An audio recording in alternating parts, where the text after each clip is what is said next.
for better or for worse, our philosophies and approach to this thing, and certainly at present, is to do everything we can to have as strong of a young, exciting talent base as possible. Our major league club and throughout our system that can keep us in a position to be in the mix and to contend for postseason opportunities year in, year out. And ultimately feel that our best chance to win a World Series is to put ourselves in a position where every year we have a shot. That was Rays general manager Eric Neander on with the morning show about a year and a half ago now with Alex Ferrario and Tanner Hendrickson. I'm Brandon Kiley. Guys, the Cardinals are back in action tonight. They're taking the field against the Tampa Bay Rays. And I think this is a good time to use the Rays as an example of what the Cardinals could become. And I'm not talking about operating the exact way that the Rays do. What he said there about, hey, for better or for worse, we've got to look at the long term on a year in, year out basis because that's the only way that the Rays can sustain winning. That is not something that the Cardinals have to do. They don't have to be as cold-hearted as the Tampa Bay Rays are, where they've got a budget of like $100 million every year that they're able to spend. Once, for example, Wander Franco starts making real money, man, that guy's going to be shipped out of town so quickly, and we all know it. We all know how this is going to end up going. Tyler Glasnow, they've got him on a $5 million contract this year. You know what's going to happen in the offseason when he starts making $25 million next year? He ain't going to be there no more. The Cardinals don't have to operate that way. They could just say, you know what, we really like Tyler Glasnow. He's an excellent starting pitcher. We would have loved to have him back next year, and guess what? They can keep him. But the way that the Rays operate, they got to get rid of those guys. So you don't have to go full Tampa Bay Rays style. But there is something or some things that the Rays do that the Cardinals would be well served to emulate going into the offseason. Like draft good pitchers? Actually, the opposite. Trade for draft and sign pitchers? good pitchers. Fair. Touche. Oh. Touche, sir. If you look at their rotation right now, the way that they acquired the vast majority of these guys is not by drafting and developing the classic way that we think about with the Tampa Bay Rays. Tyler Glasnow got him in a big-time deal for Chris Archer. That worked out, I would say, pretty well for the Tampa Bay Rays. Zach Eflin, a mid-tier, like 4 or 5 starter that's pitching like a legit number 2 right now for the Tampa Bay Rays. They were able to find him, and they were able to hone in on exactly what he does well and only have him do that. Aaron Savali just traded for him at this year's deadline. I've got my questions about if that's going to work long term. But with the Rays, I think they'll probably find a way to get the best out of him because they've earned the benefit of the doubt when it comes to starting pitching. And then you look at the other guys. They got Shane Baz as a throw-in. He was a player to be named later in the Chris Archer deal. They clearly identified the right guy, although he's dealt with some injuries. Shane McClanahan is your draft and develop. They drafted him the first round, did really well with that. But traded for Drew Rasmussen. Remember that trade, guys? Willy Adames.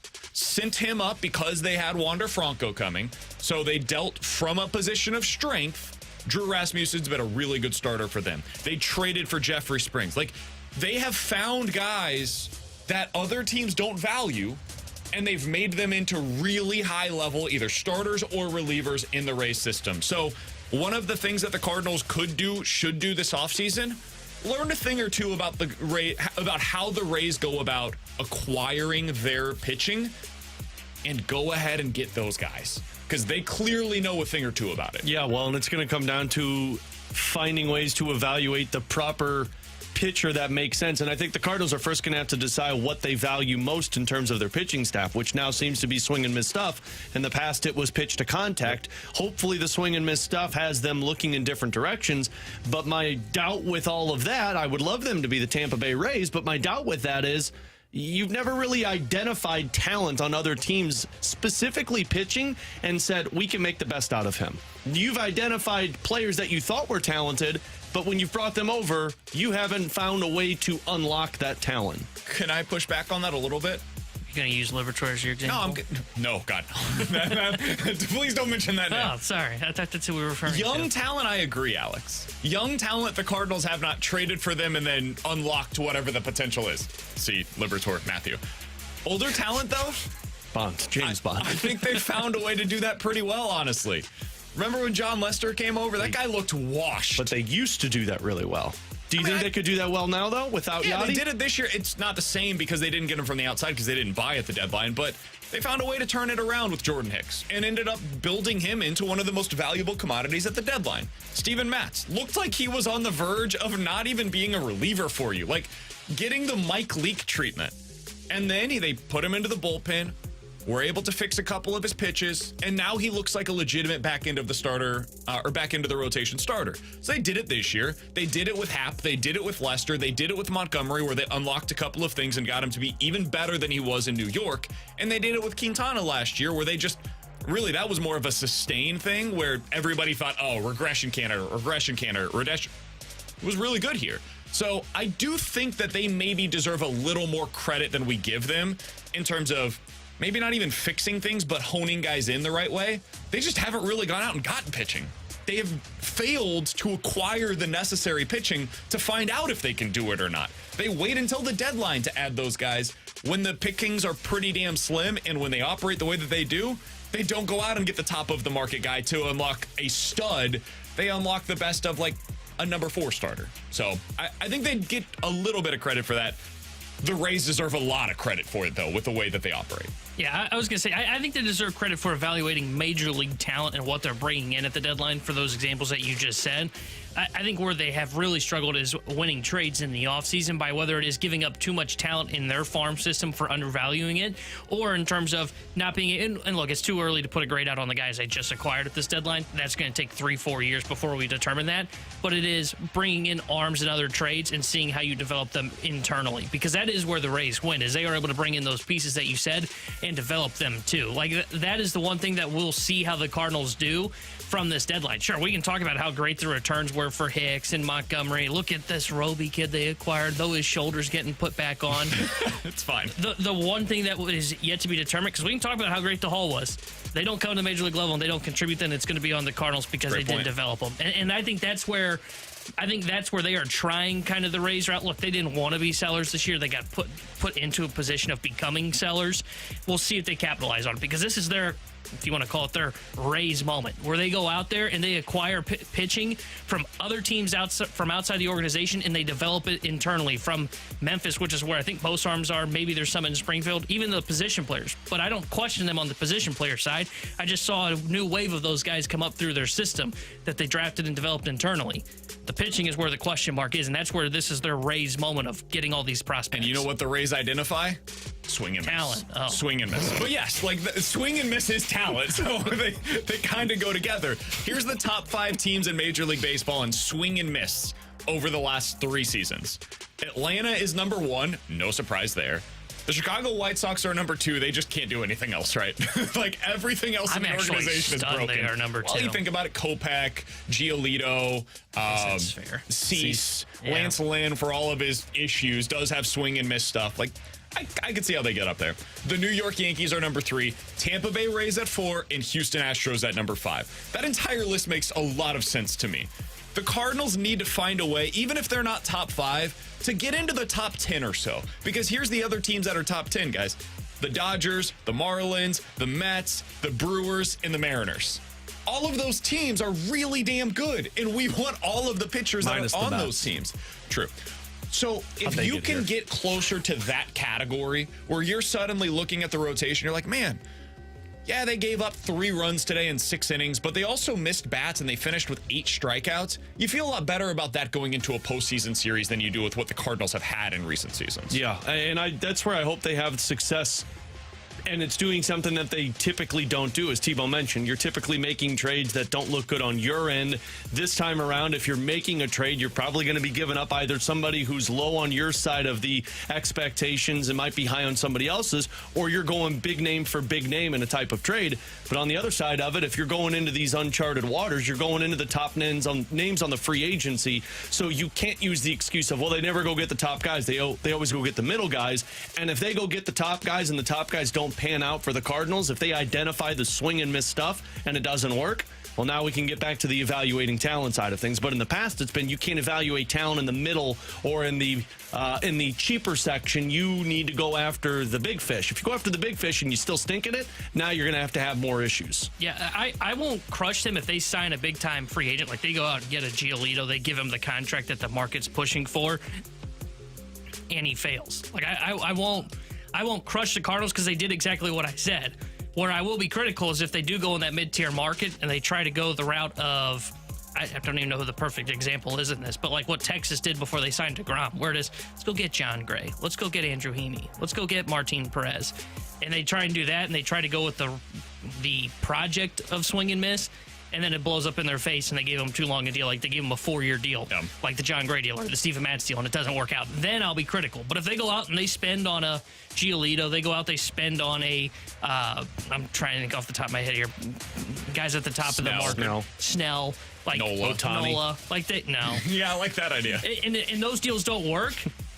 I'm not going to crush the Cardinals because everybody viewed them as top 10 talent. That's how I felt about the shortstop market last offseason. If they went out and they got one of those guys and it didn't work out, well, then everybody was wrong. Like, in Philly, nobody's crushing nobody's crushing Philadelphia right now for signing Trey Turner. Like, nobody thought it was going to go this way. Nobody outside of New York is critical of the Rodon signing. Of course, because everybody thought, now we knew what the risk was. We were talking about it all offseason. Alex has been talking about Carlos Rodon's arm falling off for 2 years now. Everybody knew what could potentially happen with him, which is missing almost the entirety of the season. It's just gone the worst case scenario, basically, for the New York Yankees. But they went out and they tried to address their rotation the best way they could. So that's all you can ask of the Cardinals. And so if they go that Zach Eflin route, we will probably crush them. I think rightfully so. If it ends up working out for them, though, and they get the last laugh, then, man, we will give them all the credit in the world. It's a matter of what works. If it works for you, we'll give you the credit.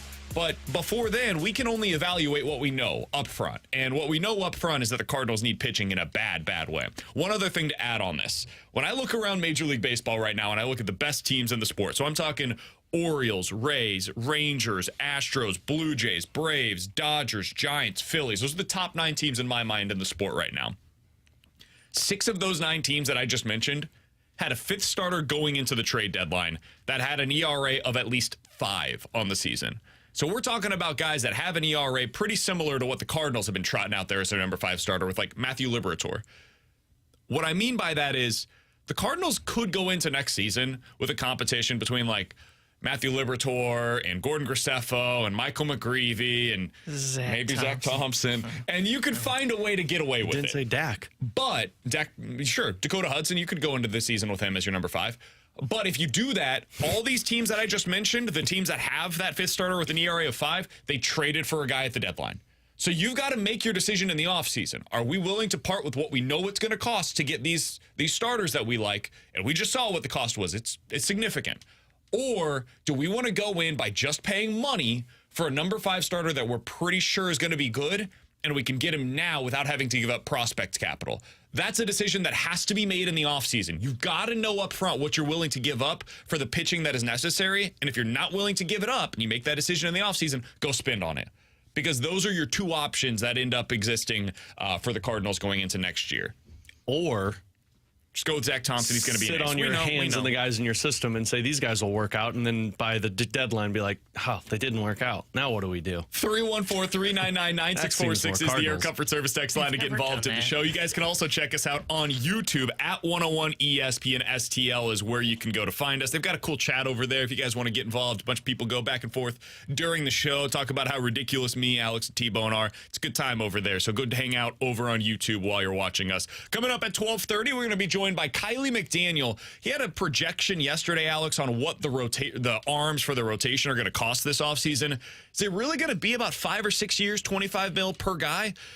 If that is, I think the Cardinals could get 1 or 2 of those players. We'll talk to Kiley McDaniel about that coming up at 12:30. But next, the Blues draft documentary was out last night, and I think it tells us a lot about how much they value the first guy they drafted this year. We'll tell you who that is next year on 101 ESPN.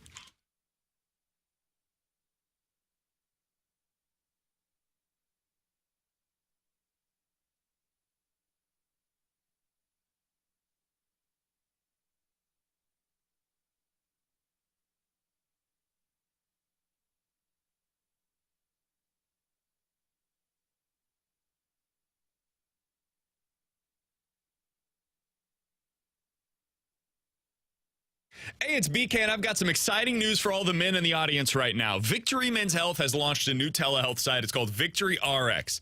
Men, you can go there to get prescribed your ED medication. Write this website down somewhere, victoryrx.com. That's victoryrx.com. They've made this process super easy. You can go there, get prescribed your ED medication, and they've made the process simple, man. You get your entire consult done all via text. They've treated thousands of men in their standalone locations around the area, and now they're giving you easier access to that #1 selling ED medication. It's going to be a chewable tablet. You don't have to worry about what you drank, what you ate earlier in the day. It's not going to mess with this because it's a chewable. Those pills that you've seen in the past, they can end up getting all messed up because of the food or the drink that you had. Not with victoryrx.com. Their chewable tablets can assure you that you're getting the correct dosage and that it's going to work the first time that you use it. So go to victoryrx.com. That's victoryrx.com. Play hard.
In Ferrario, live from the Car Shield studio on 101 ESPN.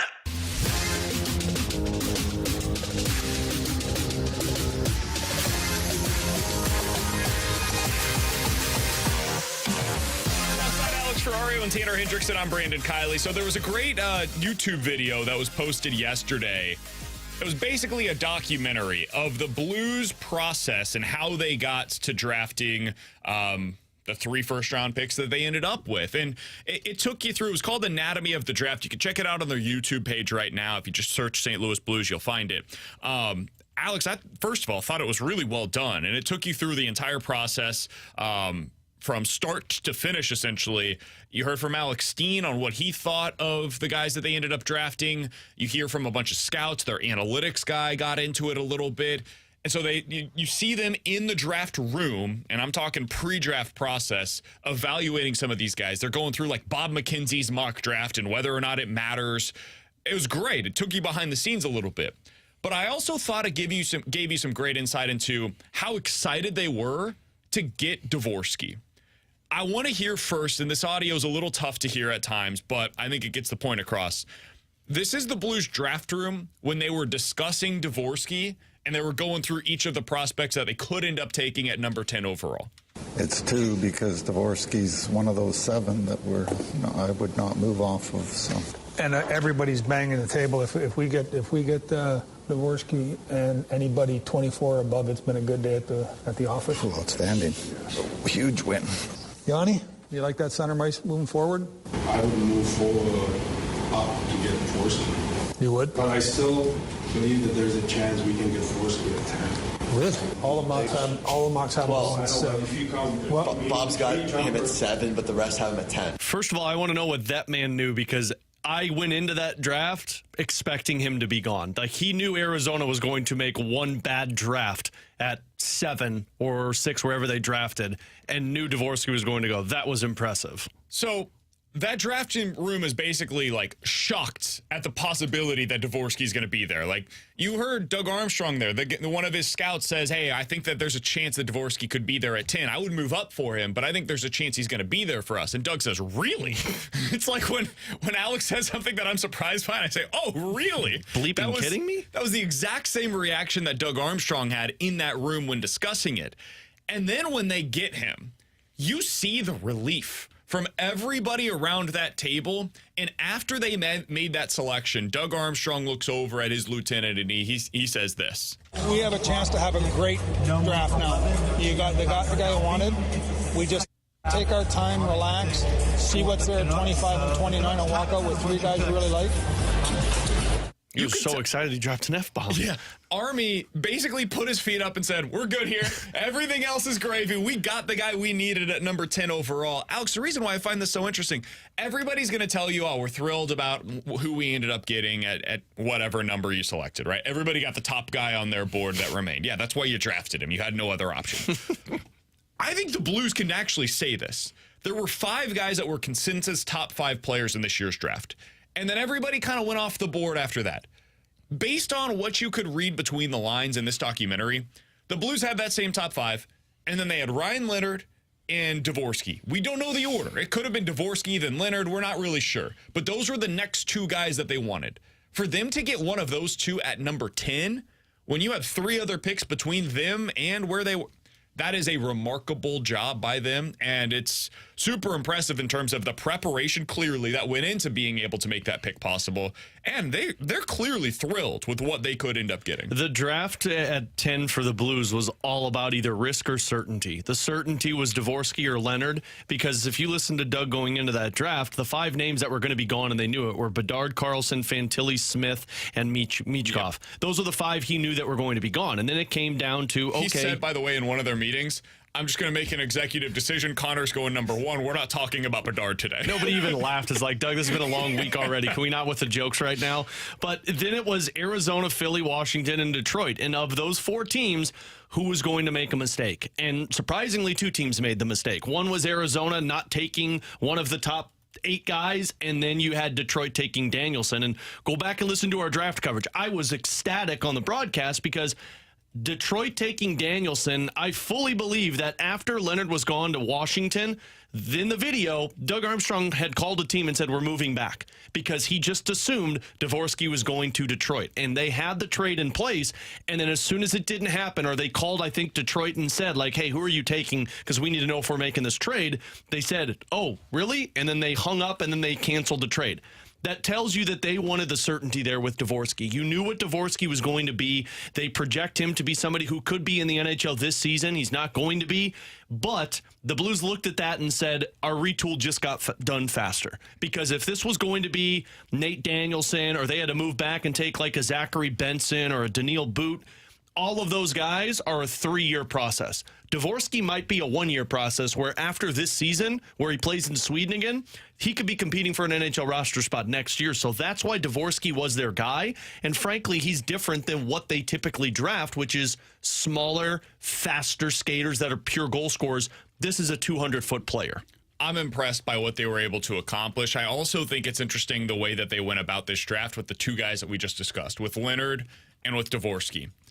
Those are not the most fleet of foot players. Their profiles in the draft were, we're heavy on pucks. We're going to play with a little bit of physicality. Now, Dvorsky, I'm not saying is going to go out there and finish with like 10 fights over the course of the season. But he is somebody that plays. His biggest weakness in his profile was that he's not the fastest guy on the. I think the Blues, at least in the video scouting, was he pulls guys into the fight with them. Exactly. And so when you've got a player like that, it's a little different profile than what you have with, for example, Jordan Kyrou, right? And so Leonard and Dvorsky both come with that kind of a profile. Alex, does that tell you anything about the direction that the Blues are heading in? To me, it tells me that they're trying to recapture what they used to have success with, which is, yeah, you've got the offense, yeah, you've got the skill, and now you have speed, but a majority of the roster that the Blues had success with for so long were guys who were tough to play against. Jaden Schwartz, Braden Shen, Ryan O'Reilly, TJ Oshie, David Perron. That era were guys that when the puck was on their stick, you couldn't get it off of it. And they would be able to excel offensively, but they were just as sound defensively. And that's what this Dvorsky sounds like. So to me, if you go back in the last 3 or 4 drafts that they've accomplished, the top picks that they've made, with the exception of Snuggerud, I think that started this trend 2 years ago. But Bolduc and Thomas and Kyrou, like, these guys are all about skill and speed and the goal-scoring ability. That's not the case with Dvorsky. Dvorsky's a good offensive player, but he's just as good of a defensive player, and I think the Blues are trying to put that back into their system now that they have a cupboard full with some offensive players. 314-399-9646 is the Air Comfort Service text line. This comes from the 980. So wait a minute. I'm supposed to be impressed with the fact that the Blues got a guy at number 10 that you guys think should have been gone before because the 3 teams before them screwed up. I guess it's impressive because the number 7 guys that they could have traded up to get him but stood pat instead, I just don't think they did something to dance around about. I think they got lucky, and sometimes luck is really all you need. Sometimes luck is about preparation. Sometimes because you are so prepared, you are more likely to put yourself in an advantageous situation, right? Sometimes I think we talk about with baseball, guys get lucky with a bloop single. Well, maybe they were prepared. Maybe they knew what the next pitch was going to be, and they knew that, hey, because this is low and outside, I'm just going to send it into right field. Maybe that's the right way to go about your process in that situation.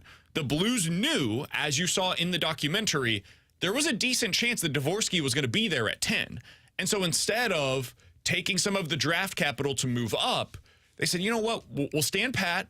We believe we're going to be able to get our guy at number 10 overall, and we're going to be able to get 3 guys in the first round instead of using draft capital to move up to get our guy. So their preparation allowed them to be quote-unquote lucky because they had intel on what other teams were likely to do in front of them. The other thing, and you'll see this in the Anatomy of the Draft YouTube video that you can find right now at the St. Louis Blues YouTube page, Doug Armstrong has very good relationships with general managers around the league. So much so that he was able to get deals basically done prior to the Blues being on the clock, and then was able to give those general managers a heads up ahead of the Blues actually making their selection, because he could talk to teams that were drafting in front of them to find out who they were going to be picking before they went up and made that selection. That doesn't happen without a lot of trust.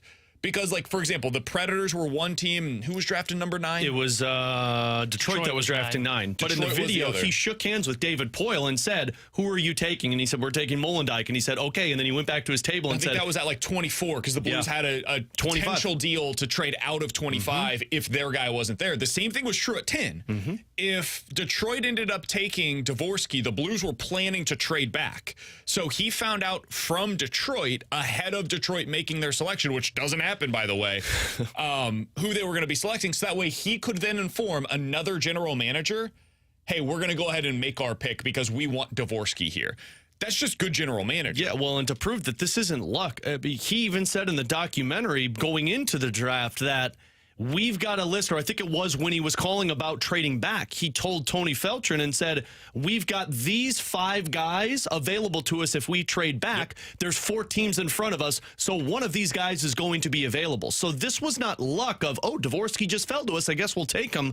This was, holy bleep, Arizona took Dmitry Simashev and didn't take a Dvorsky or a Leonard. That means this is going to trickle backwards. But then when Leonard went, they said, okay, well, Detroit's going to take Dvorsky. We've got to move back, but we've already identified the next player that we want to take, but we're not taking him at 10. Somebody on the text line from the 314 says, but they were never planning on moving up, were they? they talked about it in the video in some of their pre-draft scouting process of what it would take to move up in the draft. They also had discussions about where they would be willing to move back. You mentioned it, Alex. He had a conversation with his lieutenant right before the draft of, hey, would you rather have 3 picks in the first round and then 2 in the third round, or it was like 4 in the top 38 or something like that? And what you can kind of discern from it was basically there was a potential of them trading down with Arizona. That's what the move would have likely been for the Blues when you read between the lines a little bit on it, because they mentioned 38 picks. Who was picking at 38? It was Arizona. So the way that they went into this, they were prepared for every scenario. What does it look like if we move up? What does it look like if we move down? These were all the conversations we were having on the radio. The Blues were having the same conversations internally, as they should. It's their job. If we can do it on the outside looking in, they certainly can do it on the inside. But when you see it for yourself behind the scenes in this documentary, I do think it gives you a glimpse into what that process was like for the Blues, how they ended up with a guy that they clearly loved in Dvorsky, and what that ended up allowing them to do the rest of the draft. So kudos to the Blues for going into that. And maybe more importantly, kudos to the Blues for bringing us inside on what it looks like to give us a glimpse of the process for NHL general managers around the draft. It was great work by Trevor Nickerson and his team to get all of that insight and see kind of behind the scenes. But it gives you optimism, and why you're just not saying, oh, great, they got some guy at 10, who cares? Look at what the job that Tony Feltrin did later in the draft with Snuggerud and Bolduc in the past couple of years. And now look at who they just got at number 10 and how excited they are. That's why you should be excited. All right, 314-399-9646 is the Air Comfort Service text line to get involved in the show. Questions and answers is coming up in about 15 minutes or so. But coming up next, we're going to dive into some NFL quick hitters with one team doing something in the preseason and treating it the way that it should be treated. We'll tell you what that is next here on 101 ESPN. Coverage of 101 ESPN is presented by Underlaw.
Tanner Hendrickson here with a Sports Center update driven by Johnny Londoff Chevrolet and Johnny Londoff Autoplex. The Cardinals back in action tonight as they start a 3-game set at the Tampa Bay Rays. 5:40 will be first pitch tonight as Miles Mikolas gets the start for St. Louis, and Zach Eflin will be on the mound for Tampa Bay. The Sports Center update was driven by Johnny Londoff. Find your roadshow 24/7 at londoff.com, londoffAutoplex.com.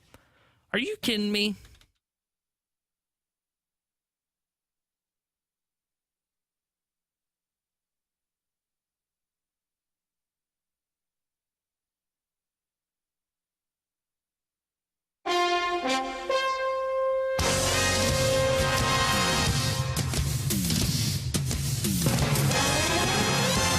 Some NFL quick hitters. Alex, let's start with some news around the league that might impact your fantasy drafts. Jonathan Taylor, according to ESPN.com, has left the Indianapolis Colts training facility to continue rehabbing his ankle injury off-site. We know that he is hoping to get a contract extension from the Colts. He has requested a trade from the Colts, and Jim Irsay said, not happening, sir. Alex, would you be concerned about drafting Jonathan Taylor this year in fantasy if this thing continues? Yeah, if he said he was at full health and happy with the Colts, I'd be concerned about drafting Jonathan Taylor where they're expecting him to go, especially after last year. Didn't you suffer from that? Yes. Oh, okay. Yeah. I drafted him over Christian McCaffrey last year in our 101 league because I was concerned about Christian McCaffrey's injuries. And now we know why he wants to change the rules a little bit. Taylor injuries. But yes, that's a shame. It didn't go well. I'm already concerned about Jonathan Taylor being a running back and not having a good season next year. But now with the frustration of the Colts and with this ankle thing, yeah, would be very skeptical of drafting Jonathan Taylor anywhere near the first or second round. Man, I was so excited about him too because he's in that RPO offense with Anthony Richardson. That could be a great offense for running backs, especially around the goal line. Get the backup running back. Now I'm absolutely terrified. Isn't he Who is hurt their too? backup running back? Wasn't it Moss? Didn't he break his arm? I think that's right. They should trade, or they should sign Zeke. Yeah, they should because they're running out of running backs. I think that's right. I think Zach it was Moss. Moss, and I think he's hurt. I think he broke his arm in camp. Their starting running back now is Evan Hull, a 5th-round pick this year. They've got Jake Funk as their current backup. Draft him in the first round. Got Kenyon Drake. Do they? Apparently. I forgot he was still playing football. They got a lot of running backs. So where are you taking him? Like right now, your first-round running backs in your fantasy leagues are McCaffrey, Eckler, Bijan, Saquon, and then Jonathan Taylor. Are you taking him behind like Nick Chubb, Derrick Henry, Josh Jacobs? Yep. Tony Pollard? Yep, I would take Pollard over him. Najee Harris. That's where my cutoff is. Although Najee had a good year with Pittsburgh, and you know Najee is the primary back for that team. Would you rather have Breece Hall, who's coming off of the significant knee injury, or Jonathan Taylor, who has this questionable situation?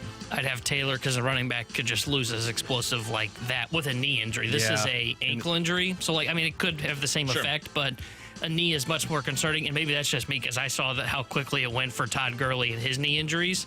Especially I would take in that Taylor. system with the Jets and how many weapons Aaron Rodgers is going to have. I don't know how much even Breece Hall would be a factor with all of that. So, yeah, I would really debate it, though, because I'm very skeptical of Jonathan Taylor this year. So you're looking at him mid-second round is probably what you're going to be looking at. And even then, I think I'm going to take more wide receivers than I would take a running back and Jonathan Taylor. Yeah, your mid-second round receivers this year are Jalen Waddle, Amon-Ra St. Brown, and Devontae Adams. I would rather have any of those guys than Jonathan Taylor, honestly, given all of the question marks. All right, as we continue with NFL quick hitter, some news around the league. Somebody from the 636 said, guys, I think Kareem Hunt would be a better fit on the Colts than Ezekiel Elliott. Agreed. However, the New Orleans Saints are expected to sign Kareem Hunt, according to ESPN.com.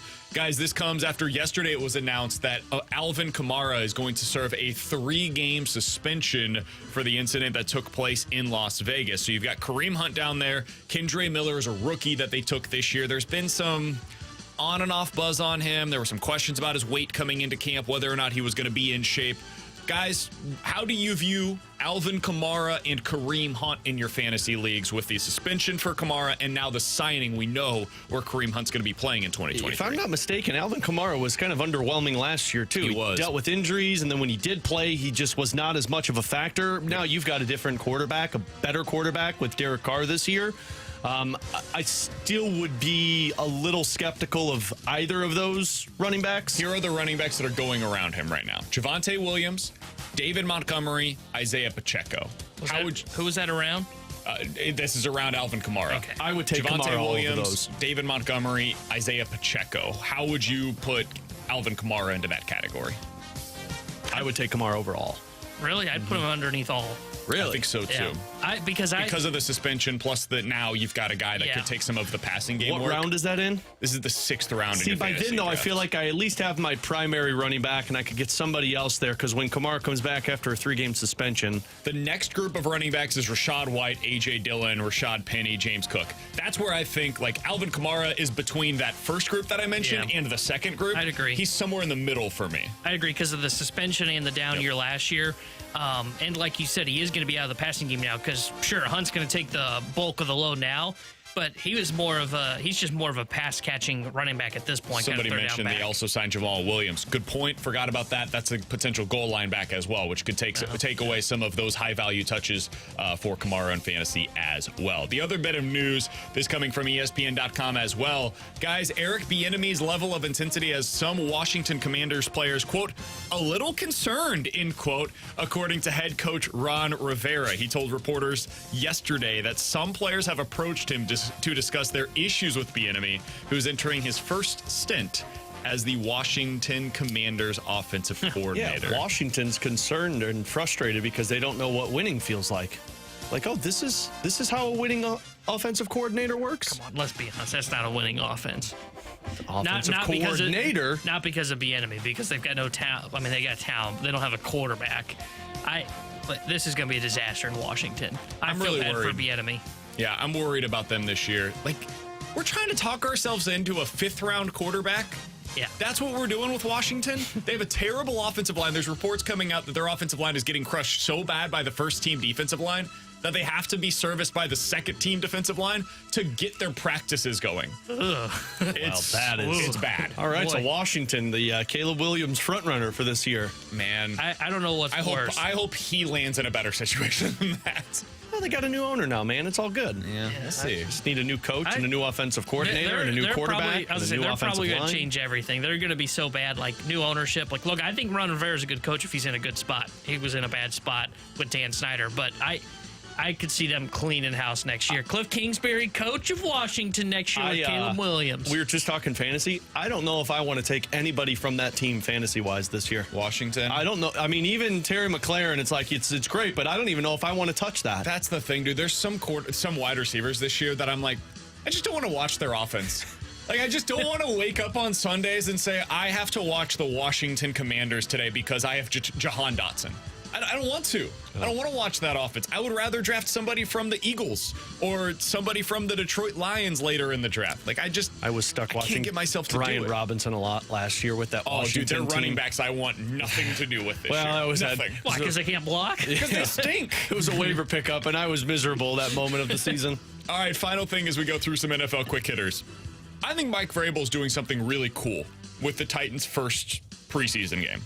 Preseason doesn't matter. We know that half of these teams play like their third stringers at the opening of the game because they don't want anybody to get hurt.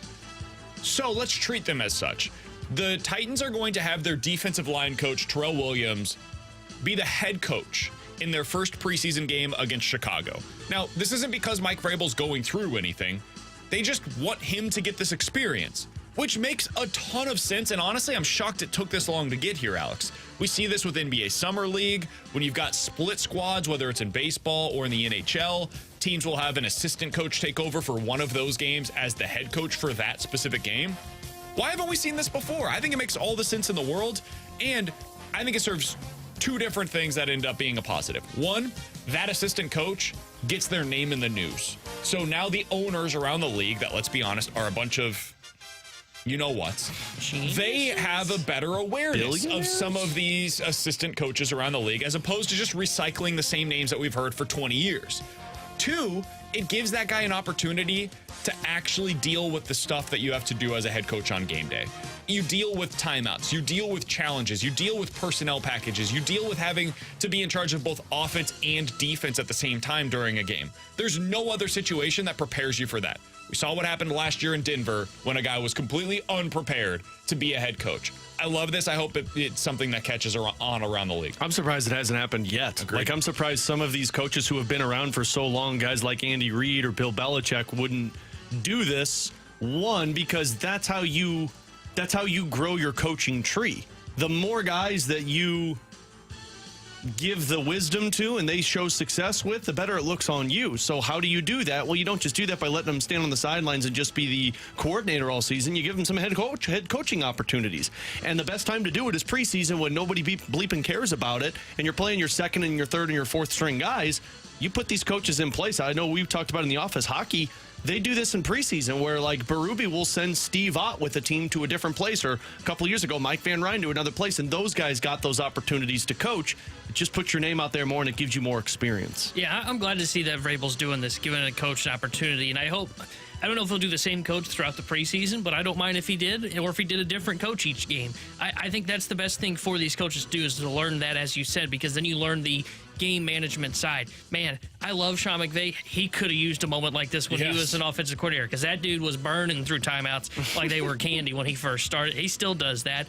And when he started, he didn't even worry about both sides of the ball. He truly called the offense, and then he basically handed things over to Wade Phillips on the defensive side, which is tough to do as a head coach. So I'm glad to see that the NFL is, or at least Mike Vrabel, is trying this.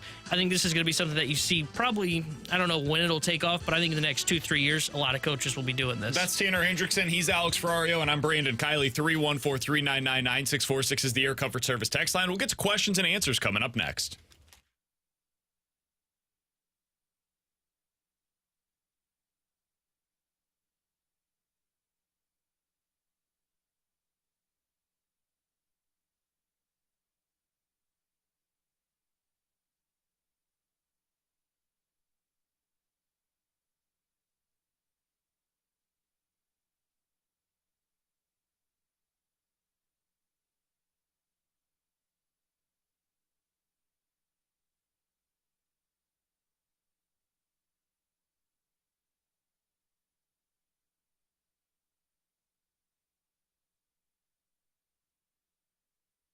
Hey, it's BK. Do you remember that childhood piggy bank that you had? The satisfaction that you were able to feel as you finally reaped the rewards of all of that diligent savings? Well, with Truehold, you can access your biggest piggy bank yet, your home's equity. You'll start enjoying the retirement that you planned for right now, and you don't even have to move. Here's how you do it. Truehold will buy your home for its best current value while that value is still super high, and you get to bank all the cash now while you continue living in your home for as long as you'd like. Plus, Truehold will cover all that property taxes, the insurance, repairs, and the maintenance too. And since they pay your home's current value in cash, that money is yours to do whatever you'd like with. So start enjoying your home's equity while it remains high by visiting Truehold.com, and you'll soon discover how much they'll buy your home for today based on its best current value. Call 1-855-300-9993, or you could just visit them at Truehold.com, and you'll find the smarter and faster way to cash out in your home's full value without having to move. That's 1-855-300-9993, or visit them at Truehold.com.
ESPN. You've got questions, we may have the answers. Maybe. It's BK and Ferrario's Questions and Answers on 101 ESPN. He's Alex Ferrario, that's Tanner Hendrickson, and I'm Brandon Kiley. 314-399-9646 is the Air Comfort Service text line. Guys, let's start with this from the 573. Do you think that the Cardinals will be leery of signing a pitcher that is attached to a qualifying offer, since they will likely have a higher draft pick than they've been able to get in the last decade? I do think that's something they're going to take under consideration. And it's something that we should probably keep in mind as we discuss some of these pitchers. Because, like, for example, Aaron Nola's going to get the qualifying offer. Definitely going to happen, no doubt about it. The Phillies would be crazy to not give him the qualifying offer, which means if you sign him after he rejects it, you will have to give up your second-round pick. Meanwhile, that is not going to be attached to, as an example, Lucas Giolito. If you think that the two pitchers are comparable, and I don't know if you do or not, but just based on your evaluation, if the money is the same, two pitchers are comparable, and one of them I have to give up a second-round pick for, the other one I have to give up nothing in order to sign, you would definitely lean towards signing Lucas Giolito. The same is true for the Japanese pitchers. Now, there's a posting fee that is associated with one of them, the lesser of the two. So you'd have to spend like an extra $15 million or something on top of whatever the contract is to sign him, for the right to sign him. But that's less than that second-round pick value potentially is to your team. So it really comes down to, like, what do you value? Do you value the player more? Is it worth it to be able to get that guy? Blake Snell, I think, fits into that category. Aaron Nola fits into that category. Or do you want to get the guy that's not attached to the draft pick compensation? It is absolutely something that I think will be under consideration. Yeah, I agree with you, especially if we're talking about a team that's going to have a top 5 pick and then that second round pick. You're talking essentially still a first round pick for them. That's something, especially if the Cardinals are still adding to their depth and still sitting there and changing their pitching model. They're not going to want to just give that up for anybody. But at the top of the market, it just depends on how they value certain pitchers, which goes back to what we talked about.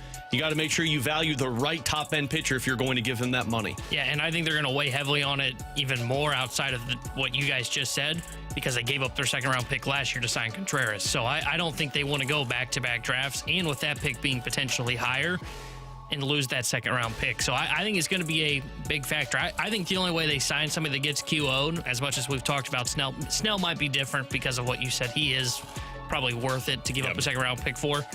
But outside of that, like Nola, Gray, like the only way I see them potentially signing them, and assuming they get the QO, which I think is right, I think the only way they sign them is if, like, everything just goes awry and it's like, oh, crap, that's our pivot. I think Sonny Gray is the exact type of guy that they will avoid if he gets qualifying offer. Yeah.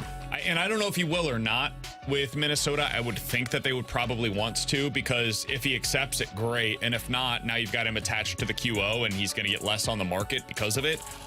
I don't think that the Cardinals would sign Sonny Gray if he's attached to a QO. Giolito, if he was attached to one, he's not going to be. Maybe. Nola, maybe. Snell, maybe. You pay for Wilson Contreras for top-end starting pitchers that are attached to it. You don't do that for a number 3 starter. You can find alternatives. From the 636, Alex, what are your thoughts on if the Blues will make any more moves prior to the season, or do you think they are done? No, they're done. They're done. The only other thing I could see them doing is maybe offering a couple of tryouts for certain players, but if they do, it's going to be guys that are trying to audition for a job, not with the Blues, because I think the Blues roster is set right now. From the 636, guys, have you talked at all about Mizzou getting in on the top recruits in the state? What do you make of this? We have talked about it a bit. We talked about it yesterday. It sure seems like the top 2 players in the state are at least leaning towards coming to Missouri. As recently as a month ago, that was not even under consideration. There's a couple of things that are taking place here. One, I think Eli Drinkwitz made his pitch and the guys were receptive to it. Ryan Wingo is a wide receiver from the St. Louis area that is a 5-star recruit, top 20 player in the country. Everybody's very excited about him. It sure sounds like he's at least possible now for Mizzou. So that would be a big get. The biggest one, though, is somebody that's committing within the next week, and that's Williams Nwaneri. He's a defensive end out of the Kansas City area. 5-star kid, top 5 player in the country based on every single report that's out there. And it sure seems like he's leaning towards coming to Mizzou. Second thing that's going right here for those 2 players in particular, and for the top end talent that could potentially in the future commit to Mizzou, T-Bone, we talked about this earlier today. the recent change in NIL law for the state of Missouri is a huge factor. Gabe DR mentioned this earlier today. Apparently, there's fine print in this law, Alex, where if a player from the state of Missouri commits to an in-state school, so like the University of Missouri, for example, they can sign an agreement. It doesn't have to be their NLI, which they have to wait until September to sign, the National Letter of Intent. It can be a financial aid agreement, which is a non-binding agreement, which means that they're not technically tied to the school, which brings up a whole other can of worms. They can sign something now, or in September when this law is put into place, and they can start receiving their NIL money immediately. If they sign anywhere else, they cannot get that money until they step foot on campus, which would be June 1st of next year. So you're essentially getting 6 months paid at Mizzou that you would not be able to get anywhere else if you signed with them. So I think that is a big factor here for some of these kids that are signing in state. If you get, let's just to make it easy, $100,000, right? Or $120K. So you get paid $10,000 a month as a student athlete for NIL. You're getting basically more than half of that before you step foot on campus at Mizzou. You're getting $75,000 to go to Mizzou, where you would get $0 to go anywhere else between now and June 1st. So that is something that I do think is a factor in some of these recruitments. That's how you win the recruitment battle. I knew it couldn't have just been Eli. Money matters, man. Money matters. It talks. If I was an 18-year-old kid and you tell me, hey, you go to this place, Ohio State, you can get $500,000, but you can't see any of that until June 1st. Or you can go to Mizzou, get paid the exact same amount of money, but it's Mizzou versus Ohio State, but you're getting that starting in 3 weeks. Which one do you want to go to? Give me the money now. I'll take that one. 17 years old. I want to make $500,000 as I'm 17 years old. So yeah, I think the new law that has been implemented in Missouri, and I think there's 3 other states, that has been a huge factor for the University of Missouri. Coming up next, are the Cardinals lacking in identity, or is it just us lacking an understanding of what they're trying to accomplish? We'll talk about it next here on 101 ESPN. Weekday morning starting at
Shield studio on 101 ESPN.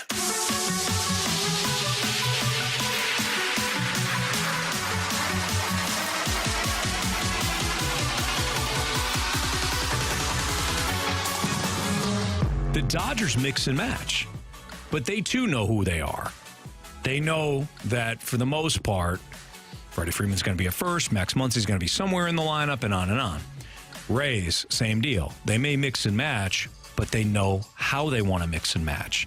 The Giants know who they are. Their lineup may be different every single night, but they know if there's a lefty on the hill, this is our team. If it's a righty, this is our team. I don't think the Cardinals know who they are. I think they want to desperately be like both. I think they want to be the Braves, and I think they want to be the Dodgers. I think they want to be, a team that can have this positional flexibility. But it leads to problems. The Cardinals are this mix and match team, but Arenado and Goldie and Contreras and Donovan and Edman and now Walker and Wynn will be established players. I don't think they know who they want to be. That was Anthony Stalter on the Fast Lane yesterday, making an interesting point about the Cardinals' identity, or what he believes to be a lack of an identity. And let's focus specifically on the lineup side of things here. We all know they lack an identity when it comes to their pitching. Actually, you know what? They have an identity. It's just a bad one. So we'll get to that. We've discussed it ad nauseum. I want to focus on the position player side of things for just a moment, because that's what they did on the Fast Lane yesterday, and it was what I thought was a really interesting discussion. Alex, I totally understand where Anthony Stalter's coming there, and I think it's a really compelling point, honestly. I come at it from a slightly different angle, though. I think the Cardinals know what they want to be. I think the Cardinals wants to be a team that has everyday position players, because every team wants to be that. It's just really hard to find guys that are that. They found that in Paul Goldschmidt. I think Nolan Gorman has emerged as that for them this year. I think Nolan Arenado is that. Wilson Contreras, while not an everyday catcher, is an everyday player in your lineup. He probably starts 2 out of 3 games for you at catcher, and then the other day he's going to be in there as a DH. So he's going to play 150 games for you next year, most likely. I think Lars Nootbaar has basically become an everyday player for the St. Louis Cardinals. Now, we can agree with that or not, but I think he's become that for them. Jordan Walker is as close as you can get to an everyday player at this age for the Cardinals as well. That's 6 spots in your lineup that are basically everyday players. What we're really discussing here is what they do with the other 3 spots. And that's why I find this to be such an interesting discussion, because I think one of those spots is probably going to be Brendan Donovan, but it's not always going to be at the same position. I think one of those spots is the other 2 spots are probably going to be a platoon. And I think that's how you become what the Dodgers do with their lineup, or what the Braves do with their lineup, or the Rays do with their lineup. It is very different than what we are used to here in St. Louis. That does not mean, though, that it is wrong. They can go about it this way and end up getting the best out of their guys by platooning like Lars Nootbaar and Tommy Edman next year in center field. That doesn't inherently become a bad thing. They could platoon at DH next year between like Wilson Contreras and Alec Burleson. And because of what Alec Burleson is able to do against right-handed pitching and what Contreras does against left-handed pitching from the DH spot, you end up getting an excellent production out of your DH spot. Kind of similar to what they did last year, honestly, with Albert Pujols and Nolan Gorman. Again, I understand that it's so different and that it is a uncomfortable thing to do, because if you get one of those 2 guys that struggles in your platoon, you become what the Giants were last year if you do this at too many different positions. But I think the Cardinals actually know exactly who they're trying to be. It's just a matter of whether or not it works. And earlier in the season, it failed because too many of their hitters weren't hitting as part of those platoons. And those 3 platoon positions that you're talking about, shortstop, left field, and center field, correct? For next year? Basically, yeah. I mean, this is where it gets a little difficult, is it's not like a position necessarily, because it could be a platoon between different players and Brendan Donovan. And Brendan Donovan could start one day at second, the next day at third, the next day at first, the next day in left, and the next day in right. And it shouldn't surprise anybody. Right. He's basically become your version of Ben Zobrist, but with even more position flexibility than what Ben Zobrist had for the Rays, the Royals, and the Cubs. And what's wild about this is, at least from what I understand over the last 4 or 5 years, the one thing I always hear Cardinals fans scream about is, I want to be more like the Dodgers that used Chris Taylor. I want to be more like what the Cubs had in Ben Zobrist, where you have this guy who's so effective and you move him around and he is so effective. And the issue that I see with this is, you've been trying the other way for so long, where you've had the designated players in the everyday positions and you've moved forward with it. The last couple of seasons, it's been Tyler O'Neill and Bader and Carlson in the outfield. It's been Paul DeJong at shortstop. It's been Yadier Molina behind the plate. It's been Colton Wong, and then it was Tommy Edman at second base. You've had the distinguished players in that position, and it's worked, but it hasn't worked to the effect that you've looked at it and said, oh, that's how we're winning a World Series, because your offense has gone cold for you at times. Whereas now, if you've got Alec Burleson sitting on the bench and you've got a righty on the mound, if you've got Brendan Donovan available to you, if you've got one of these catchers who's hitting so well, why wouldn't you want to find ways to get those bats more for you? If the defense can hold up in that position, which Brendan Donovan is the perfect example. He can play both corner outfields for you. He can play second base. He can play third base. What's the harm in having him rotate through your system more and more and more so you keep your bat available to you? Essentially, you're going to be doing that with Wilson Contreras, right? It's either going to be DH or catcher, and you're going to be making sure that bat's in the lineup. So I just don't understand why that would be a problem for people, because for the longest time, the Cardinals have not been that team. And you've looked at the Dodgers win, and you've looked at the Braves win, and you said, I want to be like that. Well, now you are trying to be like that. The problem is the pitching's not holding up for you. It's not the position players. Yeah, I think you're right. I think they do kind of want to be what the Dodgers are, and I think they can do that now. And I think this was the conversation we had last year, because that's the way Ollie Marmol likes to manage. He likes to manage with some platoons, not a lot of platoons, but some. Because you're right. I think they've got probably 6 spots that are locks in terms of everyday positions next year. And as you said, Donovan's an everyday player. You just have to wrap your mind around that it's every day by bouncing around across the diamond. And so I think that's the way they want to be built, because that's the way Ollie Marmol has managed. That's the way he did it last year when he had matchups that work. To your point, like, it looks great when it works, and when it goes south, it just looks terrible, as we saw this year in the outfield. So I think that is the way that they want to try and be built. And I think you saw that. I mean, I know it was philosophical differences with Mike Schilt, but I think that was part of the philosophical difference. Mike Schilt would not manage the way that I think John Mozeliak in the front office wanted to be, in terms of, we want to start seeing platoons. We've got pieces on here that work against righties. We got pieces on here that work against lefties. We can't be playing them every day if they are only a 50-50 guy. Carlson's the perfect example of that. Dylan Carlson is a guy that can hit left-handed pitching, so it makes sense to start him against lefties. He cannot, and I repeat, cannot hit right-handers, so he cannot be in the lineup unless somebody absolutely needs a day off against a right-handed pitcher. So somebody on the text line says this, and I'm not even saying they're wrong. I'm just trying to, like, maybe I'm wrong on this and I don't understand it.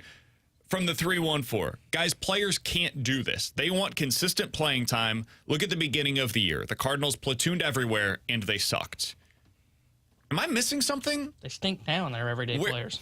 Where did they platoon? Hey, that's not, and which players sucked because of the platoon? I'm genuinely asking, because maybe I'm misremembering. Like, Dylan Carlson was bad because Dylan Carlson cannot hit right-handed pitching yet. Maybe he will be able to at some point in his career, but as of today, guys, Dylan Carlson's a 25%er. And what I mean by that is he can play 25% of the time, because the only pitching that he does really well against is lefties, and you see them roughly 25% of the time. So that's when he should be playing right now. I don't want Dylan Carlson in my lineup, despite his defensive prowess, over Alec Burleson. That is putting your worst lineup out there on a day-to-day basis, just because you want to find out what Dylan Carlson can be. Now, at this point in the season, you can make an argument for that. But when they were trying to win, there was no reason why you would do that. So who was the guy that struggled because of the platoons? Am I missing somebody? Was there somebody that existed for? Well, I think my assumption is what that texter's getting to is, I remember early on in the year when they sent Walker down. They said it was to create opportunities so everybody can play every day. I think what happened was, I don't think they ran into a platoon issue. I think what they did was they were just rotating guys in and out without, I don't want to say without looking at matchups, but Like, you're right. Carlson should not have been playing against right-handed pitchers, but they had like 6 outfielders that they were trying to rotate them all in at one time. I think that was wasn't more a of the platoon issue, though. I know, that's what I'm saying, is it wasn't a platoon issue. It was making sure everybody's getting playing time. Because, again, if they were playing platoons, Carlson remains on the bench. To that texter's point, they responded, and basically all but Brendan Donovan are outfielders. Nootbaar, Carlson, O'Neill, Burles, and they said all started the year bad. But if you break that down, Nootbaar started the season injured, and when he came back from his injury, it was a slow play. Tyler O'Neill got called out for dogging it, and then was injured. Hadn't seen him since last month. Burleson, I guess you can see, but he got off to a slow start, but I think that was a slow start. He's had a similar role over the last month when he's been super hot, as he did in the first month of the season, and it's just because he got hot. Like some of those batted balls started dropping into play as opposed to getting caught. And Brendan Donovan did not start off slow. Brendan Donovan started off hot. Didn't he hit a home run the first game? And we were all like, oh, this guy might be a 20 home run hitter. Yeah, we started off the season, and the first month I was like, oh, this guy's amazing. And then he got cold, and then he got hot again, and I was like, Brendan Donovan did all of that playing different positions because he was getting some outfield time when O'Neill went down, and he was playing second base for them. The only one here is Carlson, and I think we all know what Carlson is. Yeah. I think in a best-case scenario, this situation ends with players becoming Nolan Gorman. Or at the beginning of the season, they were platooning Nolan Gorman because they didn't think he could hit left-handed pitching. And they gave him some more opportunities. Some of that was out of necessity because they lacked options to be able to hit against lefties for him. And so they gave him those opportunities. And guess what? He responded super well. And he started hitting lefties, and now he's in your lineup every single day because of that. So it can result in guys getting those opportunities, and if they show themselves, acquit themselves well, then they could become everyday players for you. The ideal world for every team in Major League Baseball is to have 9 every single day players that you put into the exact same spot in the lineup, that you put into the exact same positions, but you've got to pay for that certainty. In order to get 9 guys in your lineup every day that you really love in their respective positions, you either have to draft unbelievably well for like a 5-year stretch, or you have to have like a $300 million payroll. That's the truth.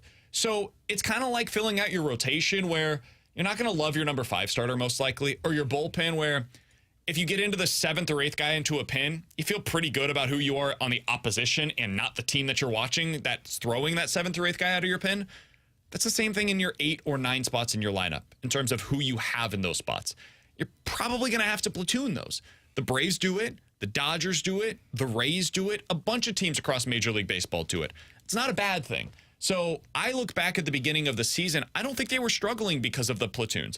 I think they were struggling because Tommy Edman never really started to hit this season. It never changed, whether he was platooned or playing every day. Dylan Carlson never hit this year. Didn't change because he was playing every day or platoon. Didn't matter. If he's going up against a right-handed pitcher, he hasn't been very good this year. Tyler O'Neill, I think he was hurt at the beginning of the season, and he didn't tell anybody. And so he was either dogging it or not quite going full speed because he didn't want to hurt himself more. And so now we're seeing what it looks like when he is fully healthy. I think it was a matter of playing time. These guys just not being able to get into the rhythm of things because they had too many players. That is a too many players issue, not a platoon issue. So if they go into next season and they're platooning 2 or 3 spots in their lineup, that is not a bad thing. It's a bad thing when they have 7 players for 2 places in their lineup. And that was my biggest issue with it, where you had like 5 or 6 infielders that you were trying to get playing time for, where it was like, what are we doing here? There's certain guys that should be in there every day, and certain guys you look at and you say they're probably more of a bench bat for us. And then the same can be said about the outfield situation. Like, narrow down the minutia of certain guys that you feel like need at-bats and give them to the guys that are your future. That's the one thing I wanted to see cleared up between now and the end of the season. Know who's 2024 and know who is just 2023. Sure. Another question from the text line, and I think this is a fair one. Define what it means to you to be a platoon in Major League Baseball. If a guy plays one game in left field and he hits leadoff for your team, and then the next day you play them in right field and he's hitting 7th, isn't that a platoon? I would not consider that to be a platoon. I would say that's different spots in the lineup depending on matchups. I'm assuming day 1, you're, for example, you're going up against a right-handed pitcher for Lars Nootbaar. Day 2, when he's batting 7th in your lineup, going up against a lefty. You want more at-bats for Lars Nootbaar against right-handed pitching and less of them against lefties. So, against that left-handed pitcher, you're probably leading off with either Carlson or Tommy Edman because they crush left-handed pitching. Against the righty, you want your best players at the top of the lineup to get the most opportunities possible against that guy. Lars Nootbaar is that player. Donovan was that player. So you want those guys at the top of your lineup. I wouldn't consider that to be a platoon. What is, though, would be like Dylan Carlson playing against a left-handed pitcher and then sitting against the righty until you get to a left-handed pitcher in the bullpen, and that's where he gets his opportunity. That I would consider to be a legitimate platoon. And I think the Cardinals can use those, probably should use those in specific areas.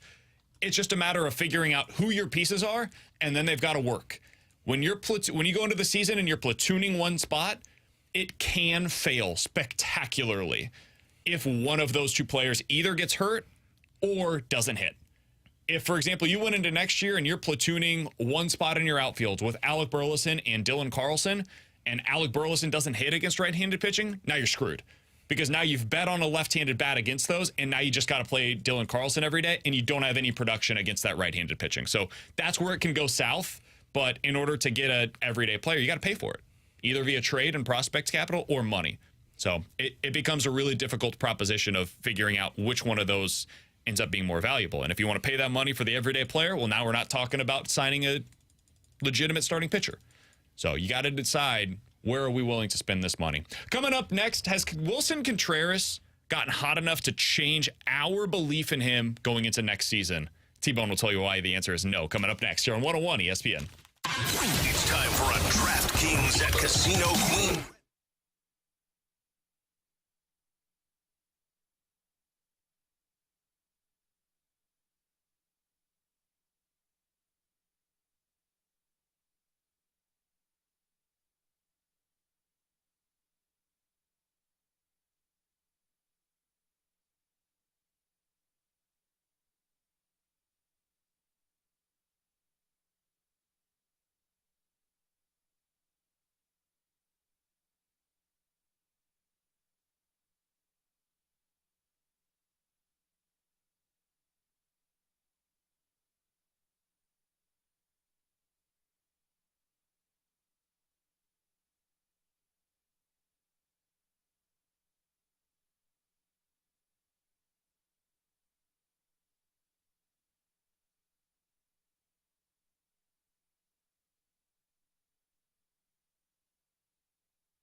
Car Shield Studio on 101 ESPN. It feels like he's settled in. That's the best way I can describe it, where he's not trying to impress or do more than he needs to. He's just taking his at-bats like he normally would, and he just feels like he's settled in and relaxed and just going about his business. But, I mean, we know this guy's a threat at the plate, and we're definitely seeing it now. That was Ollie Marmol talking about Wilson Contreras over the last couple of months. Guys, since July 1st, the only qualified hitters that have a better OPS than Wilson Contreras are Freddie Freeman and Corey Seager. Pretty good company to be in if you're Wilson Contreras here in St. Louis. The only qualified catchers this year, all season long, not even qualifying the time, that have a better OPS plus than Contreras are Will Smith, Jonah Heim, and Adley Rutschman. He's fourth in that category. Wilson Contreras has basically been exactly the player the Cardinals signed him to be at this point. He's a below-average defensive catcher, but a well-above-average offensive catcher. Alex, when you look at where he's at today and the player that he's been for the Cardinals, do you suddenly have more faith in what he can be for the Cardinals in 2024 than we had a month or two ago, for example? Absolutely, because he's the third big bat of the trio that we talked about going into the season. He's showing it now, and it makes sense by the end of the season where he's a lot more comfortable and maybe a little less pressure than what he was dealing with at the beginning of the season, just being on a new team with a new big contract, and then on top of everything with the catcher position. But yeah, I mean, being one of the best bats in baseball since June 1st tells you that he's a part of that MV3 you thought was going to be available for this Cardinals team with Goldschmidt and Arenado and Wilson Contreras. So this bat gives me a lot more confidence going into next season, because now it's year number 2, and we all remember Nolan Arenado went through this too. Like, year 2 on a new team gets a lot easier than year number 1.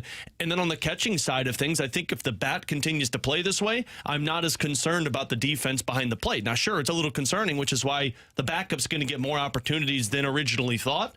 But that bat being so solid for them gives me a lot more confidence moving forward with them. You see, it hasn't changed anything for me because I'm more focused on his defense than I was his bat. I knew his bat was going to come along. I mean, all the underlying numbers suggested that he was like Burleson, hitting into bad luck, and that his offense would come. That's why when we did my T-Bone 3-on-3 bold predictions for the second half, one of them was that he would be the best offensive player on the Cardinals in the second half. It's because the underlying numbers suggested that he can't be what the numbers are showing right now. At some point, things are going to break his way. I mean, he's 99th percentile on max exit velocity. So I knew the offense would come. I still want to see a little bit more defensively. I think you are right, though. I think with his bat playing more now, I think it's going to hide some of those defensive efficiencies more. It's not as obvious because he is hitting so well.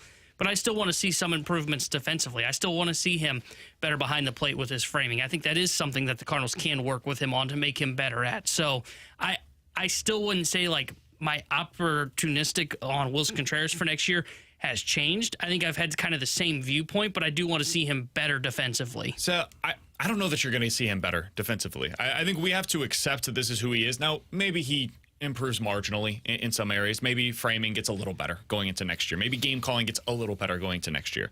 One thing that I am curious about, though, is how does their offseason plans with getting stud starting pitching play into this? Because, like, I think no matter where Aaron Nola goes, he's going to be pretty good. I think no matter where Blake Snell goes, he's going to be pretty damn good. I don't think that Wilson Contreras was the reason why Waino is struggling this year. I don't think that Wilson Contreras was the reason why Steven Matz got off to a slow start. I think that was just going to happen. So I do think having stud pitchers in your rotation makes it less worrisome to have Contreras behind the plate on those days. Like when he was in Chicago, they didn't care that he was able to catch John Lester because John Lester was an ace, dude. That guy was a legit front end of your rotation starter, and you never had to worry about whether or not he was going to be prepped for his game. So, yeah, go ahead, catch him, Willie. We're going to have you in your lineup. We're going to go 2 for 4 with you in there, and we're going to love the fact that your bat is in the lineup as a catcher for us.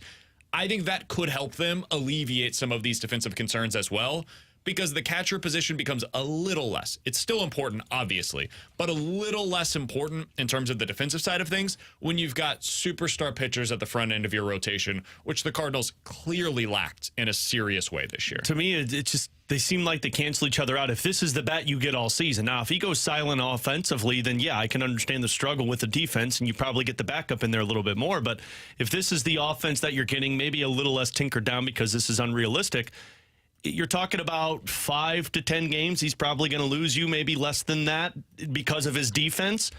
I would imagine because of this offense that you're seeing, that's going to cancel it out because he's going to probably win you somewhere around that frame of games with his bat. And again, I think I'm just in the realistic world that this is what I signed up for. I signed up for a mediocre defensive catcher, but I signed up for a guy who was going to be offensively better than most of your guys in the lineup on a nightly basis. Something from the 314. Guys, you don't have to frame a pitch that a batter swings and misses at.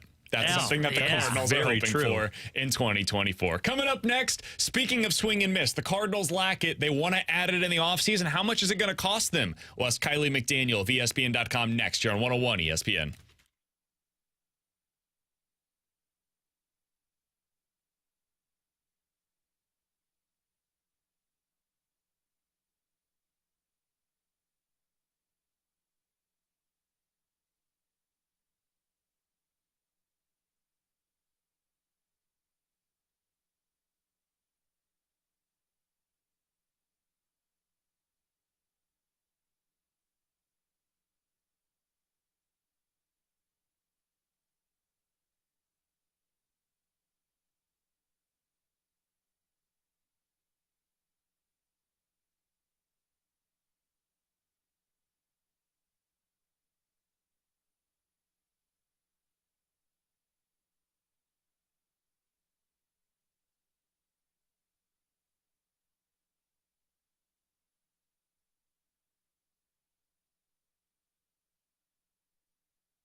Terry Hendricks here with a Sports Center update driven by Johnny Londoff Chevrolet and Johnny Londoff Autoplex. Cardinals back in action tonight as they start a 3-game set at the Tampa Bay Rays. 5:40 will be first pitch tonight as Miles Michaelis gets to start for St. Louis, and Zach Eflin will be on the mound for Tampa Bay. This Sports Center update was driven by Johnny Londoff. Find your road shop 24/7 at londoff.com, londoffautoplex.com. Are you kidding me?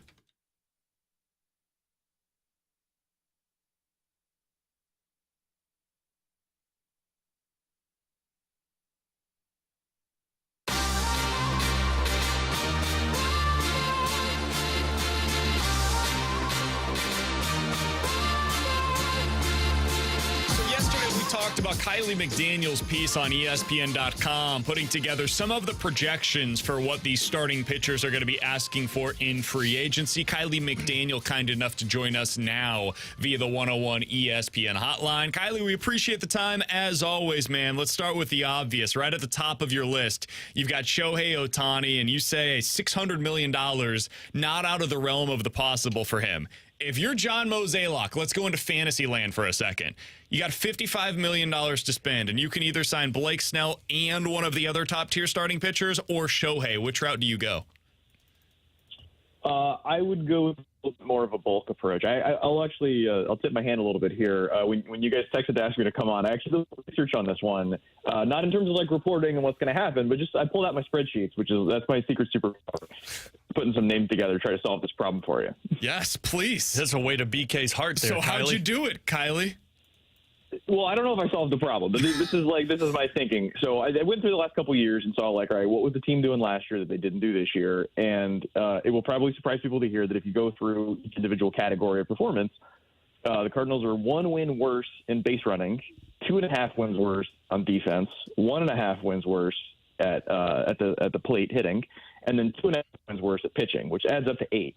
The record's probably going to be worse by more than 8 runs. That tells you like the underlying stuff is not as much worse as the record will suggest. And I think because so many young players, Mason Wynn hasn't showed up yet. A lot of guys had sort of down years. I think there's some natural positive regression coming. Like I'd say a couple wins worth on the hitting side, which sort of eats into that 8 wins of underlying loss. But then the real question, because I feel like all of the answers, the current conundrum on the lineup and bench side, I think they exist internally. You could get cute and maybe, trade Dylan Carlson and get a pitcher. And then maybe all of a sudden, instead of spending the free agent money on pitchers, you could spend it on a hitter. But if I'm trying to be sort of straightforward, if you take what the payroll was before everybody got traded this year and then take all the expiring still on off, that gave me 62 was the number I came up with of money to spend. And it turns out, I think internally, the 3, 4, 5 starter, long reliever, and then all the AA, AAA starting pitching options, they're all there. So I think if you just go to the top of the free agent market and take, for example, I took Aaron Nola, who I have at about $20-25 million a year, Yamamoto, who's the best pitcher from TB, who's 25 years old, so he's like the youngest of all the starting pitching options, which feels like a good option. I think he's also about $20 million a year. And then if you want to beef up the bullpen, go Josh Hader, also about $20 million. The guys add up to about 60, which I think is how much money you have. So if you just stand pat with everyone in the lineup and then add those 3 guys on top of everyone that's coming back, I don't know if that solves the problem completely, but I think that goes a long way toward doing it rather than trying to add a bunch of, $5-10 million guy here and there. I think what you need are the big talents on top of all of it. So, yes, I know Kiley. you got us way too excited now, Kiley. So, Kiley, just as a follow-up there, because you said the 3, 4, 5 and the depth you feel like are in the system. Are they in the system for 2024, though? Because Matz and Michaelis, obviously, but you feel like that number 5 in depth is in the system to help them compete next year? Yeah, I would say if you go Liberatore as a provisional 5th, Hudson as the long reliever option, or flip those 2 depending on how you feel. And then you got McGreevy, Graceffo, Rom, and Thomas. At least 2 of those guys will be ready when needed. And then you have the real guys with Hintz, Roby, and Reverse at AA. So, I mean, there's a lot of playoff teams that would love to have that level. If you assume, you sign the 3 pitchers or acquire whatever, the way I'm describing them, having a solid 5 and a long reliever, and then at least 2 immediate options in AAA with 2 more that will be options maybe the second half. And then let's just say one of those guys in AA. That's 10, 11 starters. That's what the teams have. And you need 11 guys that you can sort of depend on, even if it's just a 5 and dive guy that can kind of fit and then get it to the bullpen, which is why I thought Hader would make some sense, that if these aren't going to necessarily be 6 innings deep, Cy Young vote kind of guys, you probably want to have a little more in the bullpen to feel better about it. So I felt like setting that up. And you could split Hader into 2 $10 million guys, but I feel like the listeners and myself included tend to 3 guys at 20 than 6 guys at 10 if we're just talking sort of yearly AAVs on the free agent market. Yeah, it makes it for a more compelling conversation, that's for sure. At the top end of the market, starting pitching-wise, Kiley, a lot of these players are going to be attached to a qualifying offer. In the past, this is not even something that I've really brought up for the Cardinals because, it's a late second-round pick that you're talking about. This year, they're going to be picking, top 5, maybe. How much does that play into your consideration of, for example, if you went Aaron Nola versus Lucas Giolito, who's not eligible for the qualifying offer? Yeah, no, I think one of the things I wrote in this article was there are, I think it is, let's see, that would be 14 of my top 16 pitchers. And only one of them, I think Hicks and Hader are the only two relievers. So it's just like almost entirely starting pitchers as the top 15. So you can very easily do like what actually the Mets did this offseason. Not that that's like an endorsement of what they did, but their strategy was the guys that'll get us a comp pick if they leave, we're not sure about, let them go get the comp pick. Guys that we bring in guys that don't require a comp pick and sort of use that as compensatory pick arbitrage. And I wouldn't say they picked the right guys necessarily, but there is a way to do that. Yamamoto, I think, being 25 years old, not being subject to QO, being able to go 5 or 6 years and not feeling like you're being irresponsible by taking the youngest guy on the market, that totally makes sense. And yeah, if you wanted to go like, say, bring Hicks back on a big deal, that would be the non-QO version of Hader at some level. And then with all these starting pitchers, I think the most important thing, rather than the QO, is do you have a point of view about why this guy hasn't become what he could be? Like, I think Jack Flaherty, that's a big question. Giolito, that's a big question. I think Eduardo Rodriguez has been a little bit up and down. How do you feel about that? One point I made, Aaron Nola had Cy Young level underlying numbers, but has, if you take the 3 main ERA estimators that are better at predicting ERA year to year, he's underperformed all 3 of those estimators 3 years in a row. So if you have an idea about why that's happening, then you should just pick him and not worry about it because you're probably getting a discount. So I think more important than the QO is picking out the right guy. But I think Yamamoto will be in huge demand because he kind of fits all those different needs. Kiley, speaking of Nola, because that's been the guy that I've talked a lot on this show that I want the Cardinals to target, and rightfully so. There is concern over him not panning out to be that guy. If you look at Nola, does that seem to be the best fit for the Cardinals over, say, a Snell or a Giolito? So you guys can maybe speak to this more than I can. I have profiled the Cardinals from outside when it comes to, trading for players, targeting players in the draft, signing guys internationally, and also when they dip into free agency. They tend to not target the stuff guys that are a little bit wild and unpredictable. They tend to target the guys that are a little more of like athletic, complete package sort of thing. Obviously, like, say, Luke Weaver, Jack Flaherty, they tend to be that kind of guy. Ken Kent's is that kind of guy. Steven Matz, yeah. McGreevy's the kind of guy. So Blake Snell doesn't really seem to be like I wouldn't even say a cultural fit. Like, he doesn't seem to be the kind of guy that they value, and I think he'll be a little more expensive than the other two guys I just mentioned. So I just kind of assumed he was an option, whereas Aaron Nola, Eduardo Rodriguez, even Julio Urias, they feel a little bit more Cardinals to me, as that also kind of matters because it's been the same people this whole time. It's not like a bunch. They've changed GMs 3 times while this has been happening. So it's interesting, Kiley, because I feel like philosophically that's something that they're trying to figure out right now. Because if you listen to what they say they are starting to value swing and miss more. And that means that some of the other stuff, the erratic nature of ball strikes, like all of that, maybe that becomes secondary. But then you look at who they go out and acquire, and it's still a lot of the guys that do have more of the profile that they've had in the past with maybe a slight uptick in the swing and miss stuff. So Aaron Nola would be like exactly what you would think that would profile to be. It just really depends on, do you listen to what they say? Do you listen to what their actions are? Their actions seem to lead me to believe that Aaron Nola is exactly the profile they would look at, though. Well, and I would also say, I was, talking about if you have a point of view on these guys, I would assume most teams don't, or they would have already tried to acquire these guys, or would have figured it out with their own pitchers. Like Jack Flaherty's on this list of guys. Like, can you crack exactly what's going on with him? You'd think if the Cardinals were just world class, best in the world at this, they probably would have figured it out with Jack Flaherty. The other thing would be, because there's seemingly 13 different guys that are all roughly comparable starting pitchers, you can also just sort of sit back and be like, the 13, we think these 3 or 4 fit the best, and then all of a sudden one of them gets, crazy overheated bidding and they go for twice what you think they're worth. You can also just kind of sit back and wait for them, because the last guy in this group is Sonny Gray, Marcus Stroman, Flaherty, and Lorenzen. And the top guys are Snell, Yamamoto, and Nola in my mind. And I don't feel like expectations for those guys year to year are wildly different. Lorenzen, I think, is probably maybe not in that group. He just happens to be ranked after these guys. But all the guys start about $50 million going up to $130. I don't feel like the reward risk profile is wildly different. So you can also kind of wait for the market to come to you some. And if say Jordan Montgomery is not getting a ton of interest, and you can get him for 4 times 15 or something that seemingly is below the market, then just go to that, because he's not going to be totally different than Julio Urias, who's 4 years younger, but I don't have a much outlook for him over the next 5 years, because you're kind of getting all of these guys roughly at a retail price on the open market. Everyone's got a shot at him, and so whoever happens to be on a slight discount or who isn't sort of overpriced, I think is like, an important variable to consider that we obviously don't know right now. So, Kiley, every pitcher comes with risk, right? We know that. Whether it's they fall off a cliff or they get hurt, there are real questions about whether or not the guy that you sign is going to work out 2, 3, 4 years down the road. There other kind of risk that you bring up, though, with this year's free agent market is Yamamoto. He's 25 years old. He's been pitching in Japan. Everybody seems to love the guy.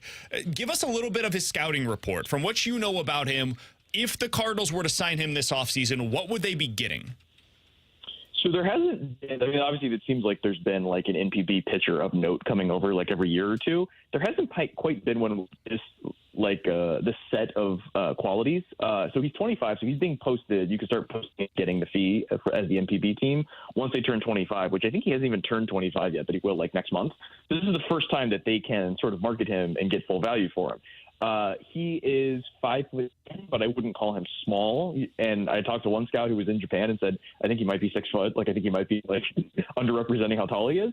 And the sort of scouting report is he's incredibly athletic, repeats his delivery well, really throws strikes, executes. If you want to compare him to Kodai Senga, the most recent guy to come over, Senga's like a, tough stuff, fringy command, but gets it done. Yamamoto is more of like an above average plus command, and also is 25 and is the athlete to sort of suggest, again, similar to Aaron Nola, where he can continue doing this and sort of figures out a way to make the most of it. And is still sitting, 93, 95, touching 97, has that plus splitter that you sort of expect to see from a lot of MVP pitchers. But he has, above average slider and curveball and above average fastball velocity. Like, he sort of checks all the boxes, but because of the age, athleticism, command profile, he seems like about as safe as you're going to get, with a floor of like a, sort of reliable, Michaelis kind of pitcher, but could really be that, one of the better pitchers to come over from MVP in a while. Like, I don't think comparing him to say like Daisuke when Daisuke came over, that was obviously a while ago, but like the hype was this guy might be a frontline guy, and he kind of was for a few years. Like, I don't think he's a wildly different talent than Yamamoto. Is it reasonable in your mind, Kiley, to expect the Cardinals to sign Nola and Yamamoto, or two pitchers in that criteria this offseason? Do you think it's being unfair to say that that's the type of thing that they should be doing? I think that is the sort of easiest answer. I would surmise, if you made me guess, it will probably be slightly more complicated than like, we have $60 million, let's go sign 3 pitchers for $20 million a year. Like, it's like almost trying to come up with that at some level. Doesn't mean it's wrong, but it is very simple. Sure. I would imagine there are some ideas that they have internally that, like, hey, this hitter we think is a little overvalued in the market. We don't think he's going to get better. Maybe we can flip a pitcher, sign 2 pitchers instead of 3, and then maybe sign a, $5-10 million complimentary, like an Adam Duvall type or something to fill out the hole that was left when we traded this hitter. Like, I would imagine there's a little more nuance and a couple more options, and sort of knowing the trade market better than any of us can right now, because we don't know what all the turn down trades were. I think that's probably more realistically what the answer is. But I also don't think just because the answer I gave that I came up with in about 15 minutes is simple means that it's wrong. Because you guys lit up like these players, like, we know who they are. You kind of know what the team needs. Like, I don't think this is like any more complicated than that. Like, you know with a different answer, but yeah, I don't think the complexity means it's a better answer. Final question that I've got for you. Last week we talked to Eno Saris, and he brought up the name Shota Imanaga, the other pitcher coming over from Japan potentially that's subject to the posting fee as well. When you talk to people about him and what he could command this offseason, he's a little older, going to be 30 years old next year. What do you think the contract looks like for him, and what's your scouting report on him? Yeah, he would be the sort of cheaper, less raw stuff, like doesn't quite blow you away option, a little more of the traditional crafty lefty with really good control. And it would probably be in the, if we're estimating, say, like the $40-50 million area, multi-year deal guy you can reliably get innings from. I would imagine most pitchers that you think are, a little older, don't have like the huge stuff, aren't going to be frontline guys, but you got to give them multiple years because there's some track record and reliability, but you're not getting to $20 million a year. So certainly if there is again, the thing I prescribe is $20 million a year. If you want to like sort of dial that back a bit, he would be one of the options, along with, say like Tyler Mahle from Minnesota. If you want to go with like a cheaper option in relief, you got Kimbrel. I don't know how you guys feel about that. James Paxton. Like, there's some sort of mid-market options that I think could, if you get them in the right year, they stay healthy, they sort of produce how you expect, could give you like comparable performance without having to go multiple years, $100 million, and all that kind of stuff. Kiley, thank you for solving all of the world's problems, specifically here in St. Louis. We can't wait to talk with you again going into the offseason about how the Cardinals end up signing James Paxton and Sonny Gray. Looking forward to that. Yeah, it's not the Nobel Peace Prize, but maybe I get some St. Louis-style pizza or something out of it. We'll give you that and T-Ravs, Kiley. If you get both of those guys here, we'll give you both. Free pass to the zoo as well. Yeah. Kiley, appreciate the time as Not always, parking, man. though. Yeah, I know the agents. I'll make some calls. Got it. That's Kiley McDaniel joining us here on 101 ESPN. Always appreciate him hopping on with us. Alex, your thoughts on his plan to solve the Cardinals this offseason? He solved it. And, I've been pushing back about signing both of your 1s and 2s in free agency and not making that trade for that young guy. But if you go get Yamamoto and Nola, yeah, I'm on board with it. By the way, the other pitcher, Imaniga, I butchered that. Apologize. Are you rooting for them not to sign him just so we don't have to pronounce Probably, the name? yes. But he sounds a lot like KK. He sounds a lot like Michaelis. Like, sounds like the Cardinals offseason. I was going to say, I actually thought he was lesser than Michaelis. When he was describing him, I was like, oh, so this is who the Cardinals are signing. Yeah, well, that's not a slightly lesser version than the really good young guy that's coming over that's going to cost a lot of money, who pitches as like a really solid number 3. Not a ton of upside, not a whole lot of downside either, though. You kind of know what you're getting.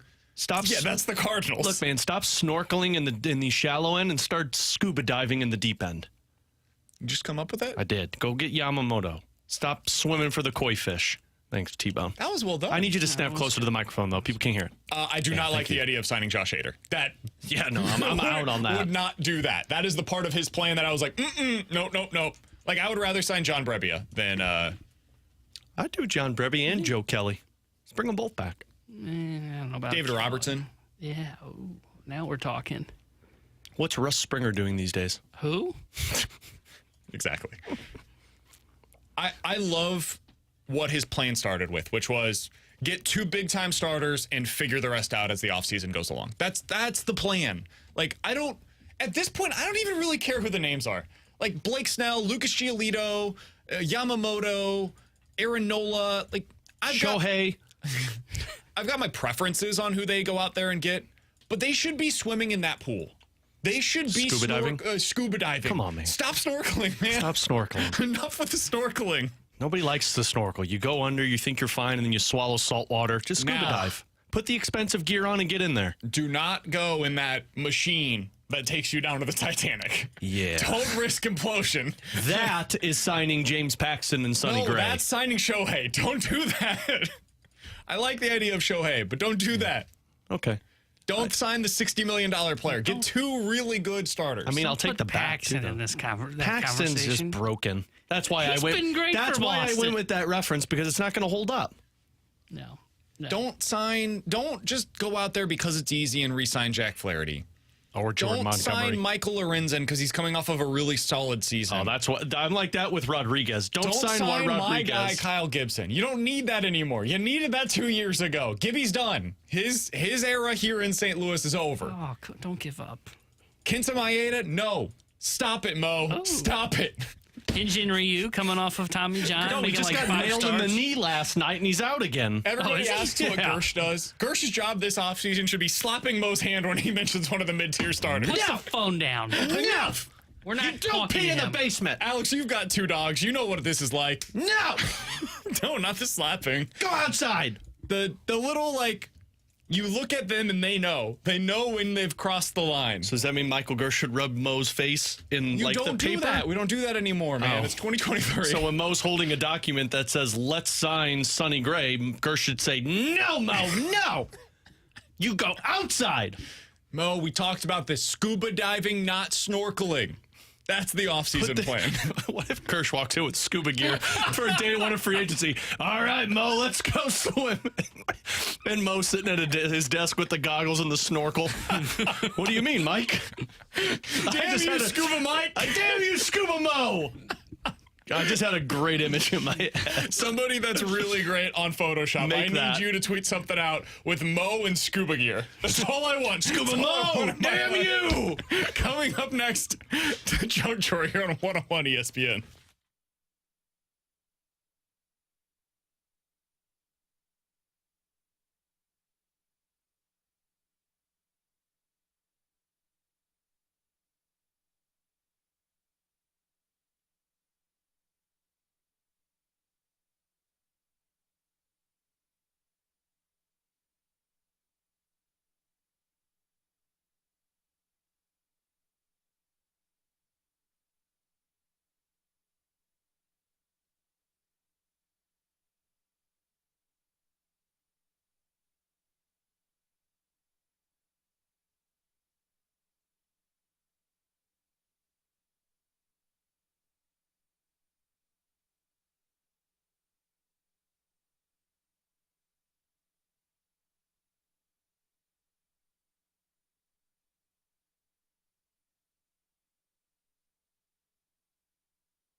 with BK and Ferrario.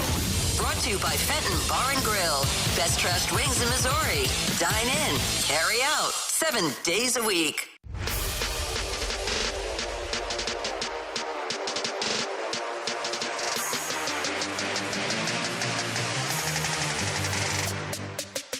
Alongside Alex Ferrario and Tanner Hendrickson, I'm Brandon Kiley. Let's dive into the junk drawer. Alex, what do you got for us today? All right, so I need some help from our kind audience that always loves to help us here on BK and Ferrario, and I need help from both of you guys. So I was having this conversation over the weekend with my wife. I think I want to get a tattoo.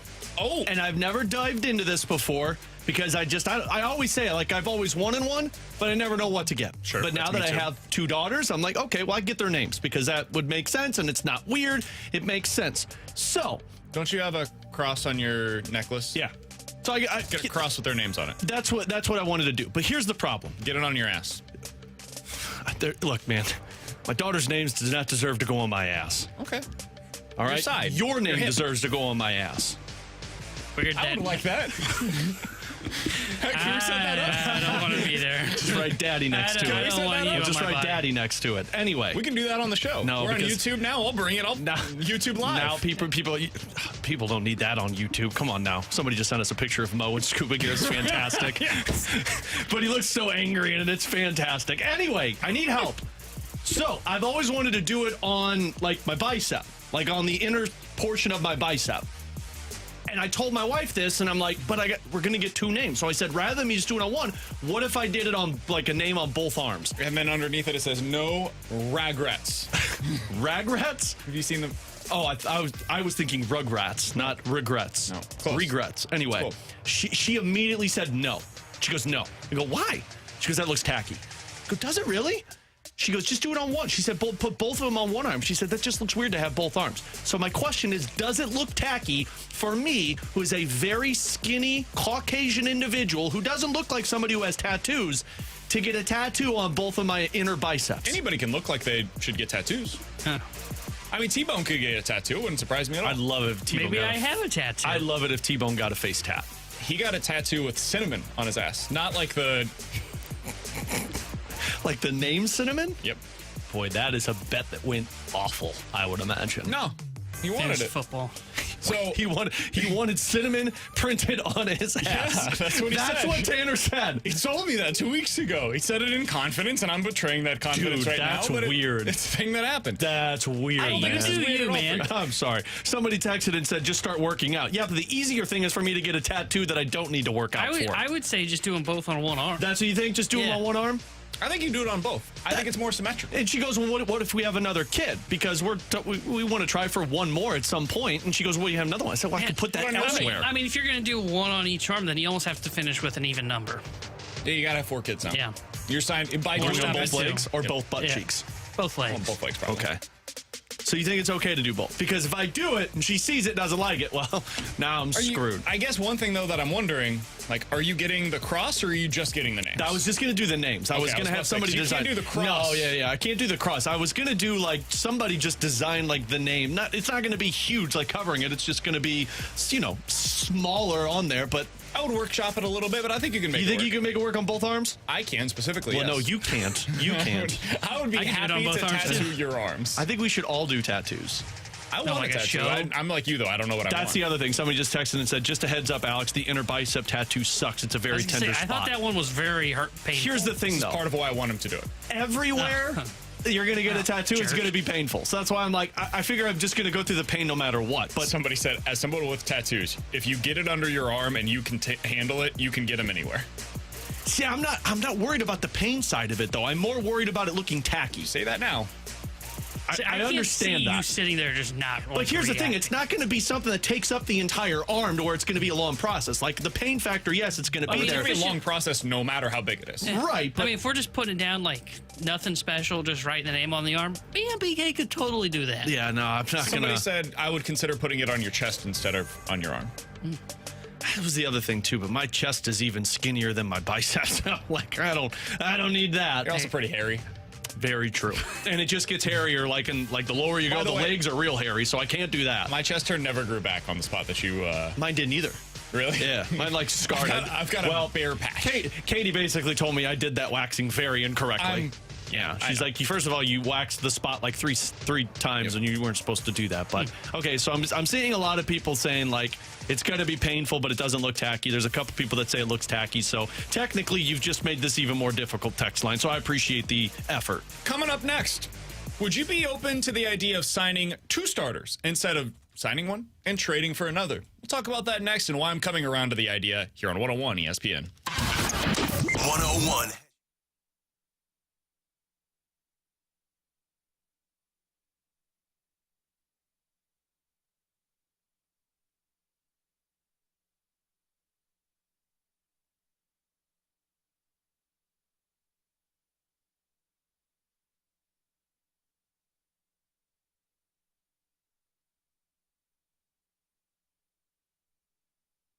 Alex Ferrario with you to talk about my friend and insurance agent, Tracy Bibb. Her and her team at Allstate are phenomenal to work with when it comes to your insurance coverage. Why? Because they're always on top of things that you need to know when it comes to your car insurance and your home insurance, specifically when there's damage, whether it's flooding or a tree falls down in the backyard and it damages or hail damage on your roof, or maybe it's the fender bender on the side of the road with your car. You don't want to be stuck and your insurance agent not available to answer any of your questions, wondering what you're going to do, and then find out that the prices jump and nobody tells you.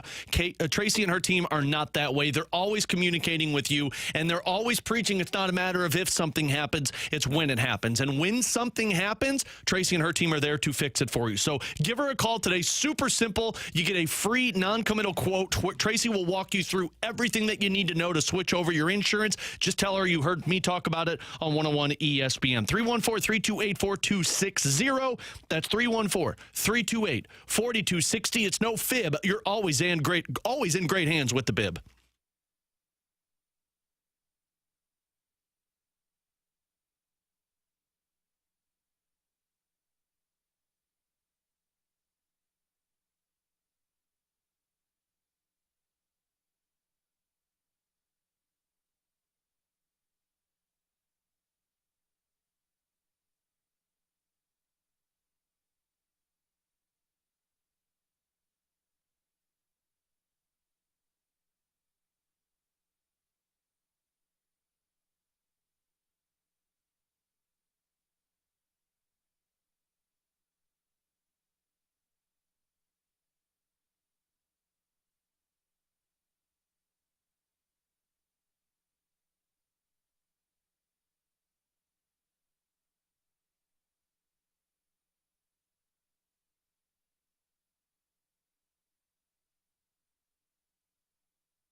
Count that big pen. He's Alex Ferrario. That's Tanner Hendrickson. I'm Brandon Kiley. So earlier today, Alex, we caught up with Kiley McDaniel, one of my favorite writers for ESPN.com. And he said, guys, before I came on, I spent 10 minutes and I fixed the Cardinals for you. We said, okay, how'd you do it, Kiley? He said, I signed 2 starting pitchers at the top of the market, and I got Josh Hader. Damn, if it only takes 10 minutes, this should be easy offseason for Mo. And we said, Kiley, we love you. That sounds wonderful. Can you please put in a good call to John Mozeliak for us?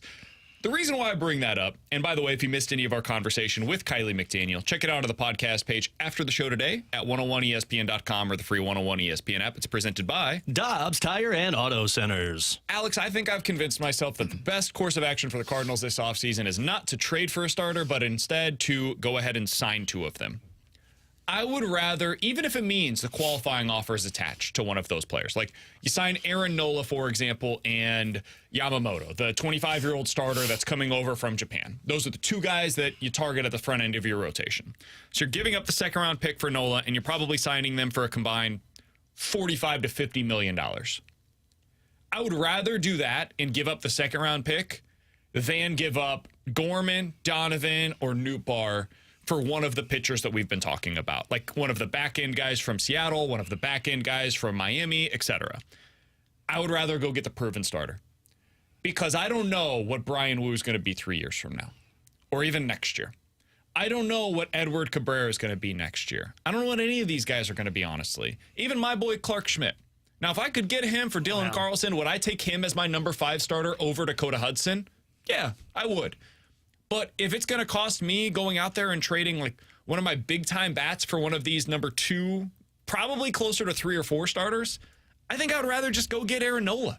I would rather just go get Yamamoto on the open market and know what I'm getting going into next year. How do you feel about that, about the signing versus trading for the second pitcher that you acquired this offseason? I'm with you as long as it's the right guy you're signing. Like what I don't want them to do is sign the top guy and then the second guy they sign is James Paxton or Sonny Gray and you need a different name for I hate the idea fine. of James Paxton. Just stop already. That's my problem.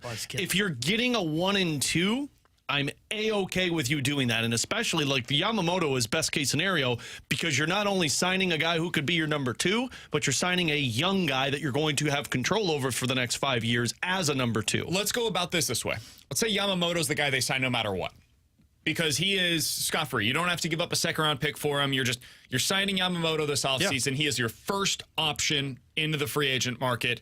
Sign him to a 5-year deal, $25 million a year. You feel great about it, right? So then if it's Nola or Snell as that other guy you sign, and they're both attached to the qualifying offer, so you have to give up a second-round pick for either of those 2 guys. Fine. And that, I think, is the best thing for the Cardinals because you're not trading away what's at least made you somewhat competitive this season, which is your offense. You're not dealing any of that away other than certain guys that you don't see fit for the team next year, like the Carlsons or the Edmonds if he's not here, and that brings in you more depth. But the only way I'm cool with that is you going out there and getting Nola or Snell or Giolito if you want to talk about that, and then the Yamamoto kid. Agreed. That's the only way I'm good with it because otherwise, sign one of them and trade for the other. Agreed, because then you've got the upside baked into the guy that you're signing or trading for on the market, and that guy's probably cost controlled. Yeah. You're not trading for a guy that's making $20 million, I wouldn't think, unless it ends up being Tyler Glasnow, right? The likelihood is you're probably bringing in somebody that is right now a number 3 and projects to be better over time as they continue to develop in the big 1 leagues. to 5 mil, maybe. Yeah, maybe. So you're not paying them a whole lot this upcoming season. And maybe that then opens up some flexibility to add multiple relievers to the bullpen. I could see how you end up getting down that path. I would just rather have the certainty. Yesterday on the Fast Lane, they talked a lot about what it means to have certainty in your lineup. I think the Cardinals are lacking certainty in their pitching staff. And I think specifically in their rotation right now. And I don't think Brian Wu gives you that. I don't think going out there and getting Edward Cabrera gives you certainty next year. I think it gives you upside, but the certainty is still lacking compared to an Aaron Nola or a Blake Snell. I know what those guys are when healthy. I don't know what these guys are that are young pitchers. Next year, they could totally go through a sophomore slump. We've seen this in St. Louis, where a guy comes up and in year 1 is really, really good. Position player or pitcher.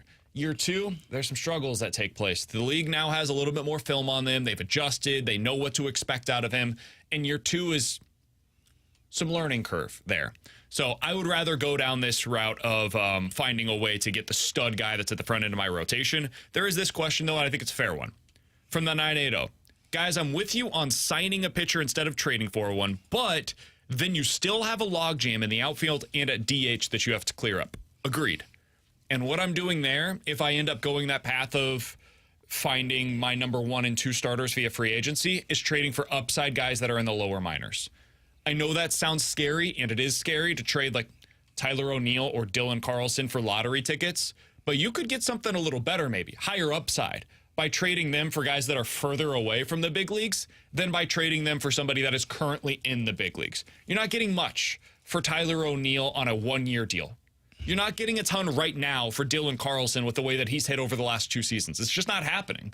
So maybe you give yourself the upside of somebody that's a little further away instead of trying to get somebody that right now is in the big leagues. And the other thing I don't mind on that sense, too, is if you're trading away a Carlson or an O'Neill, is looking at upside for a position player also. I mean, I know you want a lot of pitchers, but if there's an outfielder available that's been in AAA that could be somebody that is the option if somebody goes down, let's be honest, if you're not trading O'Neill, he's going to be gone for a while. You've got Burleson. Who's that guy that's not Oscar Mercado next season that could be available? If you could get that in a trade, I'm not opposed to that, but all of this is fine as long as you get the 1 and 2. The starting point is, no pun intended, the starting rotation.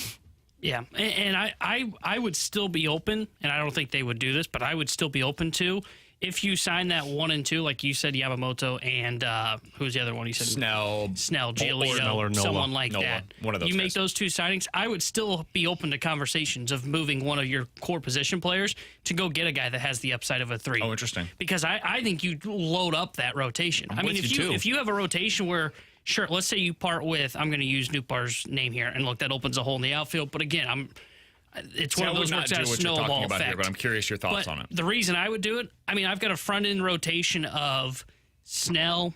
I've got a front-end rotation with Yamamoto, who, let's be honest, though he is a good pitcher over in Japan, we don't know how that will translate when it comes over here to the big leagues. And I've got a guy that projects to move up in my rotation as years go on, as he develops like a Brian Wu. All the while you have Michaelis. With Michaelis and Matz on the back end there, and Wu would not be making a lot of money. In fact, he's probably not going to start making money till Michaelis is off the books, Matz is off the books, and hopefully by that point I've got Hintz that's come up through the system, and I've got another number 5 that you have developed through your system. I like that idea because I don't think the pendulum the whole fear of trading from the position group is you swing that pendulum that the Cardinals have fallen victim to in the last decade, where they have too much offense but not enough pitching, and then they trade from the offense, and then they get too much pitching and not enough offense. I think you have such a great position core right now. You can pluck one guy from that, and it's not going to be a significant loss for the Cardinals. Now, I understand what you're saying of, well, you're more than likely going to lose a trade when you trade a position player for a pitcher. But I think if I have a rotation and I can dream on what Wu will look like and I'm just using him as a place filler here. Look at him as a 3 right now, but he could develop into an even better arm while I'm still in the midst of contracts of Snell and Yamamoto. That is a Braves rotation. That is a Dodgers rotation. That is a playoff winning rotation. And that's why I'm open to doing both of what you just said, signing the 2 top end guys while still trading from the position group to add a guy that's got a much higher ceiling than a Clark Schmidt or a James Paxton on the market. I'm with him there. I mean, now my exception to that is I'm not trading Gorman in that scenario. Like, I was open to Gorman before, but if I've got my 1 and 2, I'm not trading Gorman. Gilbert. If Gilbert's name becomes a conversation, that's how you end up with the Nolan Gorman. Otherwise, like Brian Wu, I'm not trading Nolan Gorman, who's going to be a 40 home run hitter for Brian Wu or Bryce Miller. But I'm not doing that. But if they call about Edman or Nootbaar or Burleson or Donovan, I'm still going to listen to that because I don't think you're hurting yourself offensively to the point that it's going to plague you in 2024 and beyond, and I'm making my rotation that much more dominant. Set Edman and Burleson to the side. They're not even in this conversation. You're not getting those guys that we just talked about with either of those. But Nootbaar and Donovan, maybe those would get you into that conversation. I wouldn't trade them. I would just say I'm going into next season with Nootbaar and Donovan in my lineup because having those guys means that my lineup is close enough to the Braves and the Phillies. It's close enough to whatever the Dodgers lineup ends up being next year because it's going to be better than what it is this year. They're going to probably sign like Shohei Ohtani, and if they don't, guys, they have so much money available this offseason. They are going to make some big moves. Like we said earlier, Wander Franco, we're going to see him against the Cardinals. I think the Dodgers are a prime candidate to trade for Wander Franco if he becomes available in the offseason. And they'll be a much better team, whether it's that move or something else that they decide to do this offseason. Your lineup has to be able to be comparable to these other teams. I think if you go out and get the starting pitchers that we're talking about, the 2 free agents, your starting rotation suddenly matches up really well against these other teams in the National League. Go look at the Braves rotation. Go look at their top 3 specifically. If you end up adding Yamamoto, say it's Aaron Nola, and you've got Michaelis, and Matz, that top four is totally fine going up against any of these other top four that you're looking at in the National League right now. So I think that you need the position player depth because of how excellent the position players are on some of these other top contenders in the National League. I think we overestimate how good a number 4 starter is on most of these teams around the league. I agree with that, but I don't think you can ever have enough pitching. And that's why, like, if I can get even more arms that have upside and trade one position player to go get it, I'm down to do it. And the other thing, too, and I don't even think, I know we talked about this in the office, so if I'm jumping the gun, I apologize. I would look at it and I would say, you still have your core 5 on this team, kind of what the Phillies have, even though you are trading a Lars Nootbaar potentially to go get another high upside arm in a Brian Wu that can come in and be a 3. I agree. Michaelis, Matz, perfect 3-4s for you in a rotation. Even better if Michaelis is a 4 because he's overqualified to be a 4, and I added an arm with upside that can develop and become even higher up in my rotation in terms of being a 1 or 2, while I've still got 1s and 2s on my roster. I don't think you can ever have enough pitching in terms of what the upside is for those arms. Yeah, I would love to have all of those arms that you're talking about. I just don't want to trade my position player depth if I don't have to. If I can go sign 2 of these guys that we're talking about, I would just go do that. And then honestly, I would just sign somebody else that's like that lower level potential upside candidate. I don't know who that player specifically will be this year, but go sign somebody that you believe has the potential to be next year's version of Michael Lorenzen, whoever that guy is in your mind. Coming up next, 314-399-9646 is the Air Comfort Service text line. You give us a scenario, we'll tell you if we're betting it or forgetting it here on 101 ESPN.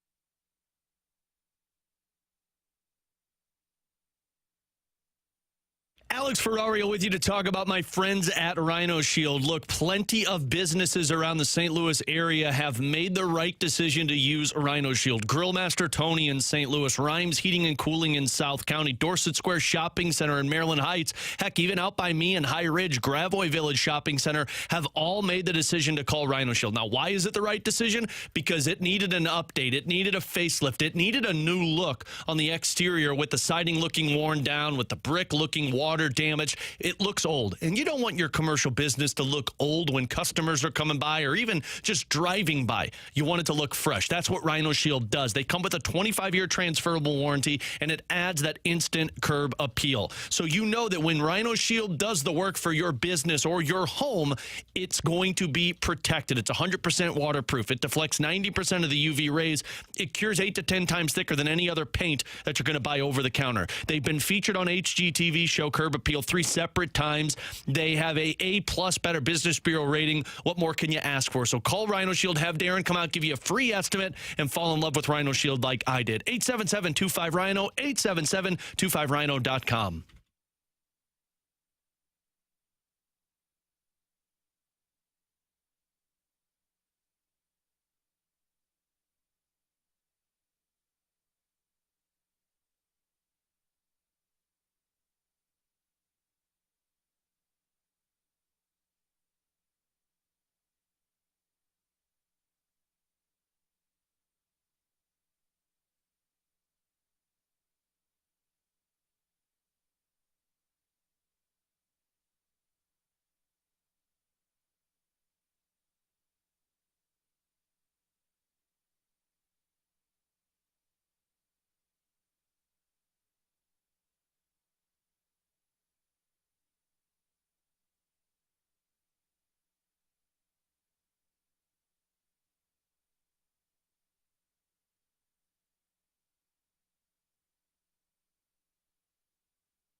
on 101 ESPN.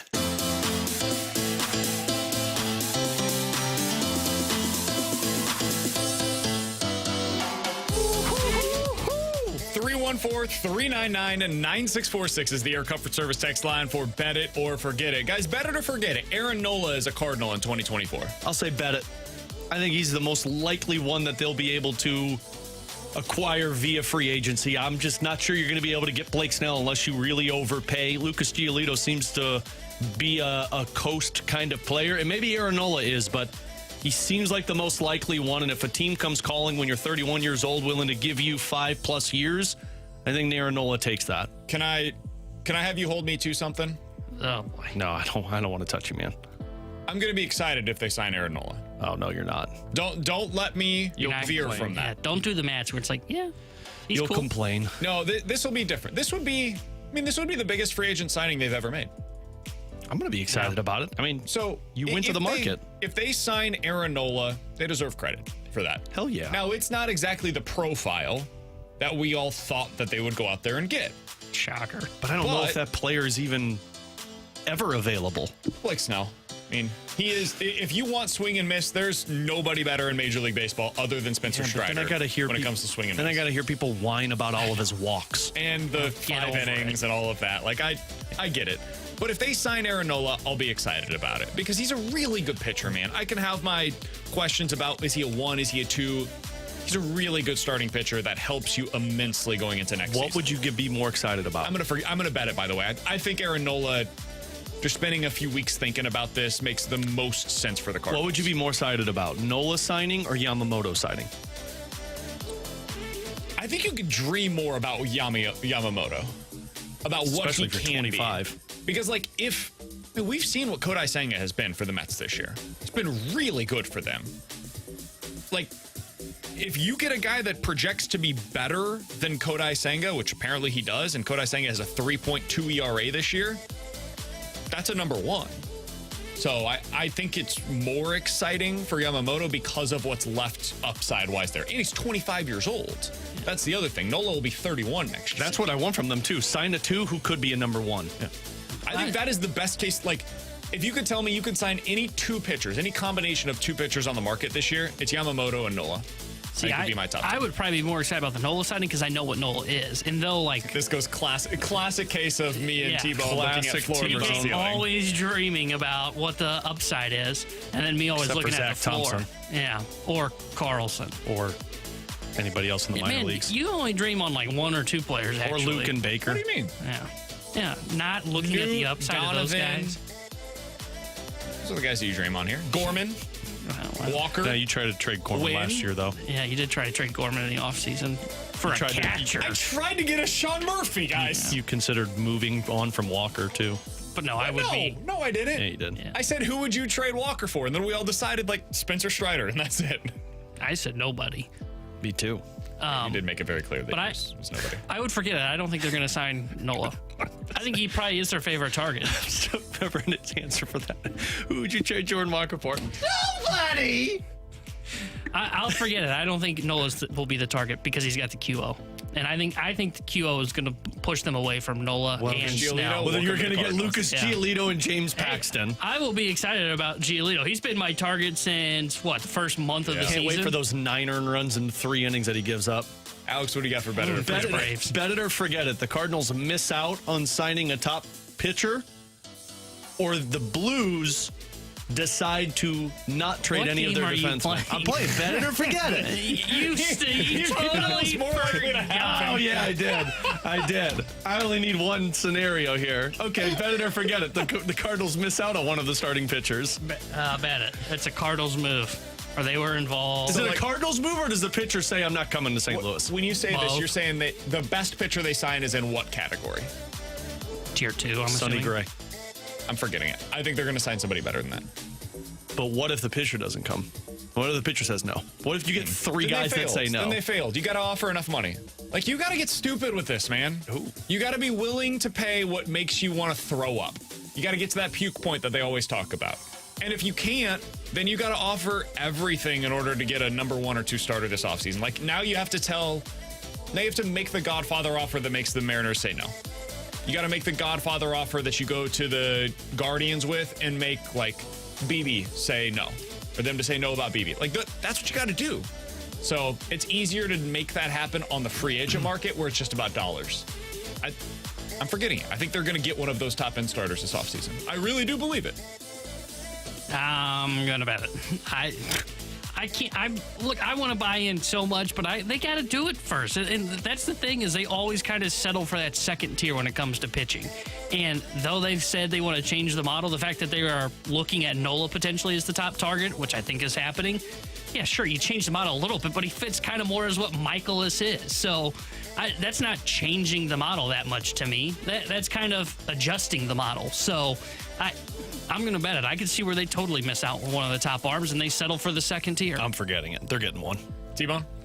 Bet it or forget it. The Cubs win the NL Central. They're coming, I'm betting it. The Cubs are coming. The Cubs are coming. The Cubs are coming. Hey, Chicago, what do you say? Whoa. Too soon? Jesus, you like channeled your inner. Oh my God, man. I don't even know. Andy Williams there. Oh, I thought it was Harry Carey. No.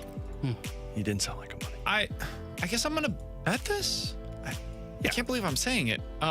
Milwaukee sucks. Cincinnati sucks. The Cubs are the better team. This division's terrible, man. It is exactly what we thought it was coming into the season. We're still worse than Pittsburgh. It's the worst team in the division. Yes. All it took this year, guys, this is it. To win the division, all it took this year. Good defense, decent starting pitching, capable hitters. That was it. That's what the Brewers are. That's what the Cubs are. Honestly, that's what we all thought the Cardinals were going to be. And they failed, obviously, but I'm going to bet it. I think the Cubs end up winning this thing. I'm going to forget it. I'll bet it too. I think Milwaukee still wins the division.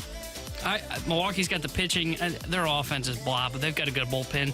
I think the Cubs' offense is just on a hot streak. I don't think their bats are going to continue to play this way, and I think that's what they've got to do to get up and win the division. Their pitching's okay, but I just can't see the Cubs' offense continuing to be this way. I think it was Buster said this on his podcast yesterday. They're the kind of team that coming into the year I expected they'd have to win games like 3-2, and now they're like blowing teams away. Like I don't think the offense is going to sustain. Yeah, their wins recently 20, 16, 5, 8, 6, 5, 10, 10, 7, 7, 8. That's the run score. At one point, I don't know if this is still true or not. I'll have to look this up. They had more runs scored, I think it was in the first 3 days of August, than the entire AL Central scored in that same span. I mean, their offense has legitimately been good this year. Cody Bellinger just continues to rake. So somebody's going to make a really bad decision, and probably the Cubs, based on what he's done this year. If you look at any of his underlying statistics, guys, it is not good. Cardinals should. Let me rephrase this. It's fine. He has been a fine hitter by the underlying numbers, and his actual numbers are like, whoa, this guy's an MVP. And he's probably going to get votes this year, deservingly so for his actual power's numbers. not back.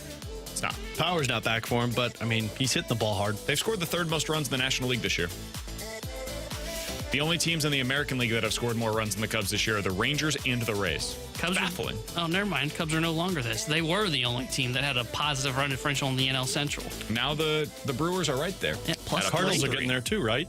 Minus 66, I think is what it was. Like minus 28 is what the Cardinals are. They're like the Blues goal differential. It's not ideal. All right, coming up in about 15 minutes or so, we're hitting the BK and Ferrario Rewind, and I believe we've got some Cardinals Bud Bash tickets to give away, so we'll get into that coming up in about 15 minutes or so. But next, we got to ask it. Would you rather have a low payroll and win or a high payroll and lose? What kind of question is that? High payroll and lose. It's a question that was asked earlier today. I think we got to answer it next here on 101 ESPN.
Tanner Hendrickson here with a Sports Center update brought to you by Saliga Heating and Cooling. Cardinals back in action tonight as they start a 3-game set at the Tampa Bay Rays. 5:40 will be first pitch as Miles Michaels gets to start for St. Louis, and Zach Eflin will be on the mound for Tampa Bay. This Sports Center update was brought to you by Saliga Heating and Cooling, an independent Mary Sander heating air conditioning dealer.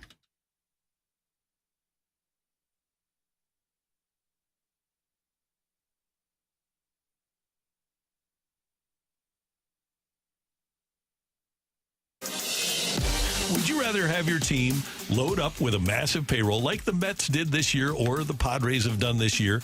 Or would you rather have a franchise like the Tampa Bay Rays, who went to the World Series 3 years ago and they've been in the playoffs in each of the last 4 years? I guess it comes down to, would you rather have your team win at a lower payroll or not win with a higher payroll? And it's a leading question, but I'd rather win. I'm going to go out on that limb. I'm going to say I would rather win than lose, regardless of what the payroll looks like, Alex. I'm sure the Padres are saying they'd rather lose with this roster. Alongside Alex Ferrario and Tanner Hendrickson, I'm Brandon Kiley. It's BK and Ferrario here on 101 ESPN. That was the question that was asked earlier today on the opening drive. Now, we're getting a lot of pushback on the text line because of the question that I asked going into the break. I'm not the one that came up with the question. This was Randy's question earlier today. You should come up with a better question. Trick question. I want to be in between with payroll and be mediocre like the Cardinals. So this is something that I think gets brought up a lot because we talk so much about the Cardinals' lack of spending. I think that the question for me would be framed a little bit differently, Alex.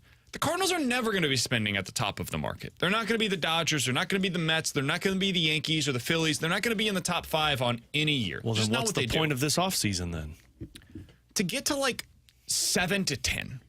This year, right now, they're at 16th in terms of payroll spending in 2023. The Cardinals shouldn't be that low. But that's also not why they're struggling this year. They're not struggling because of a lack of spending. They're struggling because they don't spend wisely.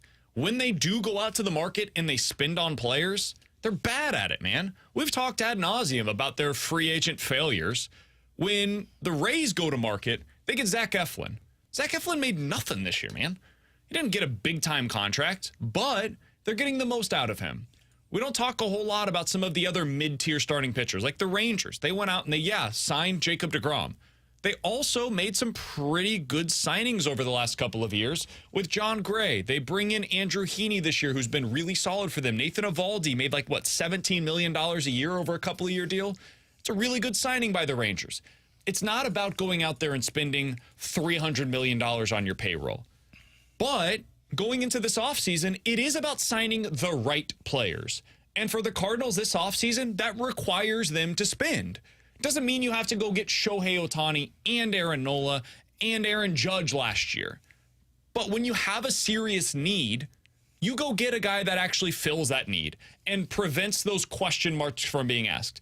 Last year, if you had just said at the beginning of the offseason, you knew then what you know now. Would you rather have Sean Murphy or Wilson Contreras? Well, I'd rather have Sean Murphy.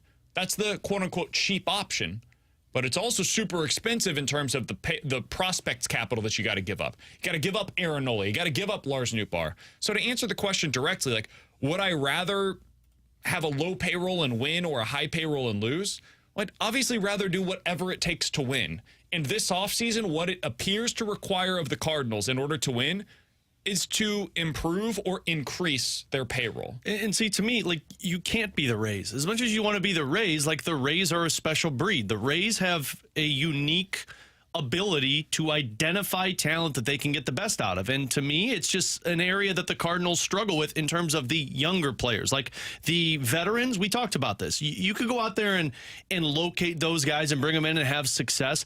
But to sit here and say, well, I want to be like the Tampa Bay Rays, that's a tough thing to accomplish. Like the Atlanta Braves, it's a tough thing to accomplish. So what my answer to that question would be, why can't I be both? Why can't I be a team that spends somewhere between the top 5, top 10 salaries in Major League Baseball, but still have that young position players that can come up and contribute, but I'm spending top dollars in the free agent market to get the best areas that I am short on, because there are teams that can have success doing both.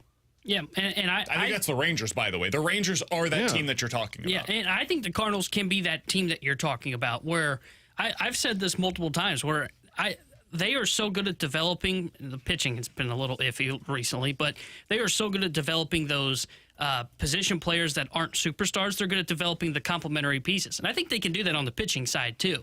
I think McGreevy, Graceffo, depending on what Roby's shoulder ends up becoming, like they have the pieces to where they could develop some of the complementary arms, the number 4s, the number 5s, and they've developed that with the position players.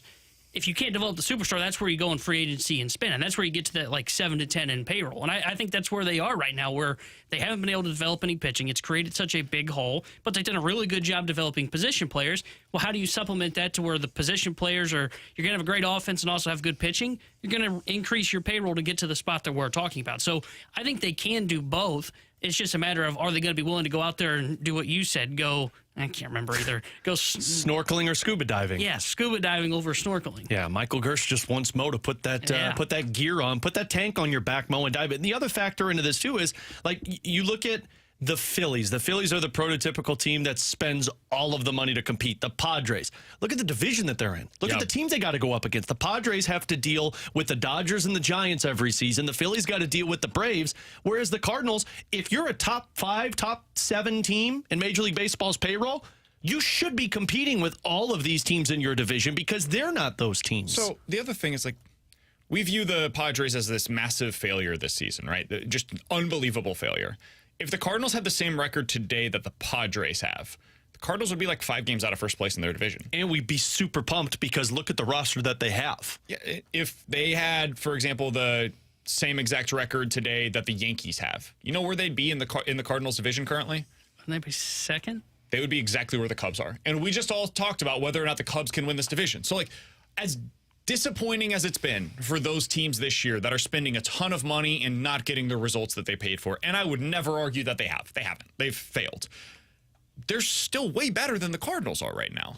The Mets are the one team that I can point to that says complete organizational disaster. They are nearly as bad as the Cardinals are this season, and they're spending more money than anybody in Major League Baseball by like a full standard deviation above everybody And look else. who they spent the money on. Two pitchers that were at the back end of their careers hoping to grab one more season out of them. They got old. That's what happened to the Mets. The Padres spent the money on Soto and Machado and Snell and Darvish to Tatis, and the Yankees spent it on Judge and Stanton. They got kind of old too. Well, yeah, but what I'm saying is the problem for those teams that you mentioned, though, I think this is a really interesting point. They failed to produce the internal options. Yeah. Like, why did the Mets fail? It was an organizational failure because they never were able to produce Brendan Donovan, Lars Nootbaar, Nolan Gorman, Jordan Walker. They never had those guys come up. And so what they were stuck with was Eduardo Escobar and Mark Canha and all of these guys starting every day, trading for Tommy Pham and him becoming a crucial piece to their lineup because they didn't have everyday position players. Even those pitchers that were over the hill, and they were fine. If the Cardinals had this year Verlander and Scherzer pitching the exact same way that they did in New York, the Cardinals would be making the playoffs this season, most likely.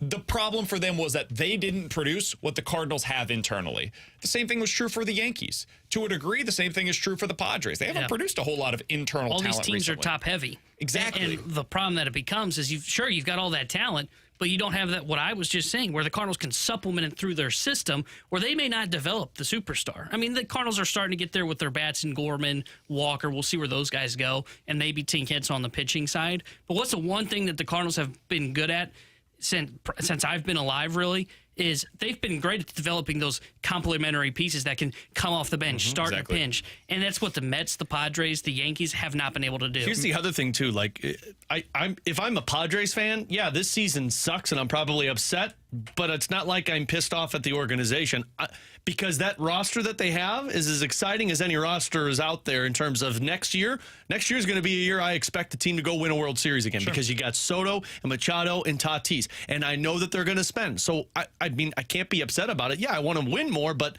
they're doing it on the right pieces rather than the Mets who are doing it on dudes who hopefully can get you there in 1 year. All of this comes down to, are you able to develop talent internally while paying for it externally? The Phillies have done this. They developed Stott. They developed Bohm. They've got guys internally that have been a big part of their rotation by developing them internally. The Atlanta Braves are the team that everybody should be modeling their organization after. Now, part of this is because they tanked. and they were able to get some big-time players. But they also took advantage of the international market, and they developed those guys internally. Ronald Acuna Jr. is a stud. Austin Riley, internal. Albies, internal. Like, they got guys internally. Michael Harris, the second. Those guys became studs, and then they were able to sign them to below-market value contracts because they were already on the roster on pre-arbitration deals. And that's the way that you have to operate if you're in the Atlanta Braves situation or the Cardinal situation. You sign those guys long-term. Spencer Strider signed long-term, and you go out there and supplement your talent. You go sign Matt Olson. You go out there and sign Charlie Morton. You go get whatever is missing from your club. The Cardinals can do that this offseason. What they're missing is starting pitching and depth in their bullpen. If you go do that this offseason and you end up 10 to 12 in terms of payroll, you're fine. I don't need them to end up in the top end of this payroll politics stuff. Like, I don't care. Just be in a range where it allows you to get the pitching that you need, the pitching that you crave, the pitching that you have for so long decided to punt on. This is the offseason where all of that has to change. So it's not about, would you rather have a top 5 payroll and lose or a bottom 5 payroll and win? The Cardinals should be neither of those two things. They should be top 10 to 12 and do a whole hell of a lot of winning. That's what they need to get back to this offseason. The Rewind is next.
Get all the details and get entered to win those free tickets for Kevin James now at either 101ESPN.com or on your 101 mobile app.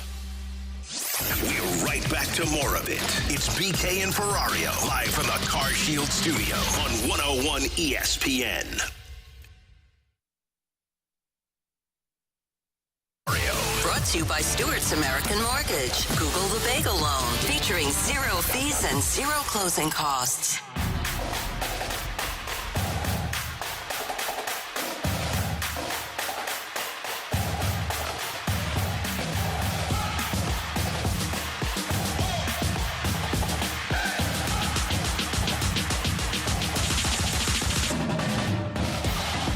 For the next 5 minutes or so, and you'll get a chance to win a 4-pack of tickets to next Tuesday night's Budweiser Bash. Cardinals versus the A's. These tickets are flying off the shelf. Next week's Bud Bash features a limited edition Gary Gaetti bobblehead. Text in coming up in about 5 minutes or so. Write this number down somewhere, 314-399-9646. And if you're texting number 101 in about 5 minutes, you are getting the pair of tickets to the Budweiser Bash next Tuesday. All right, Alex, let's finish today where we began, and that is by looking at the Cardinals' current opponent. They're going up against the Tampa Bay Rays over the next few days down in Tampa.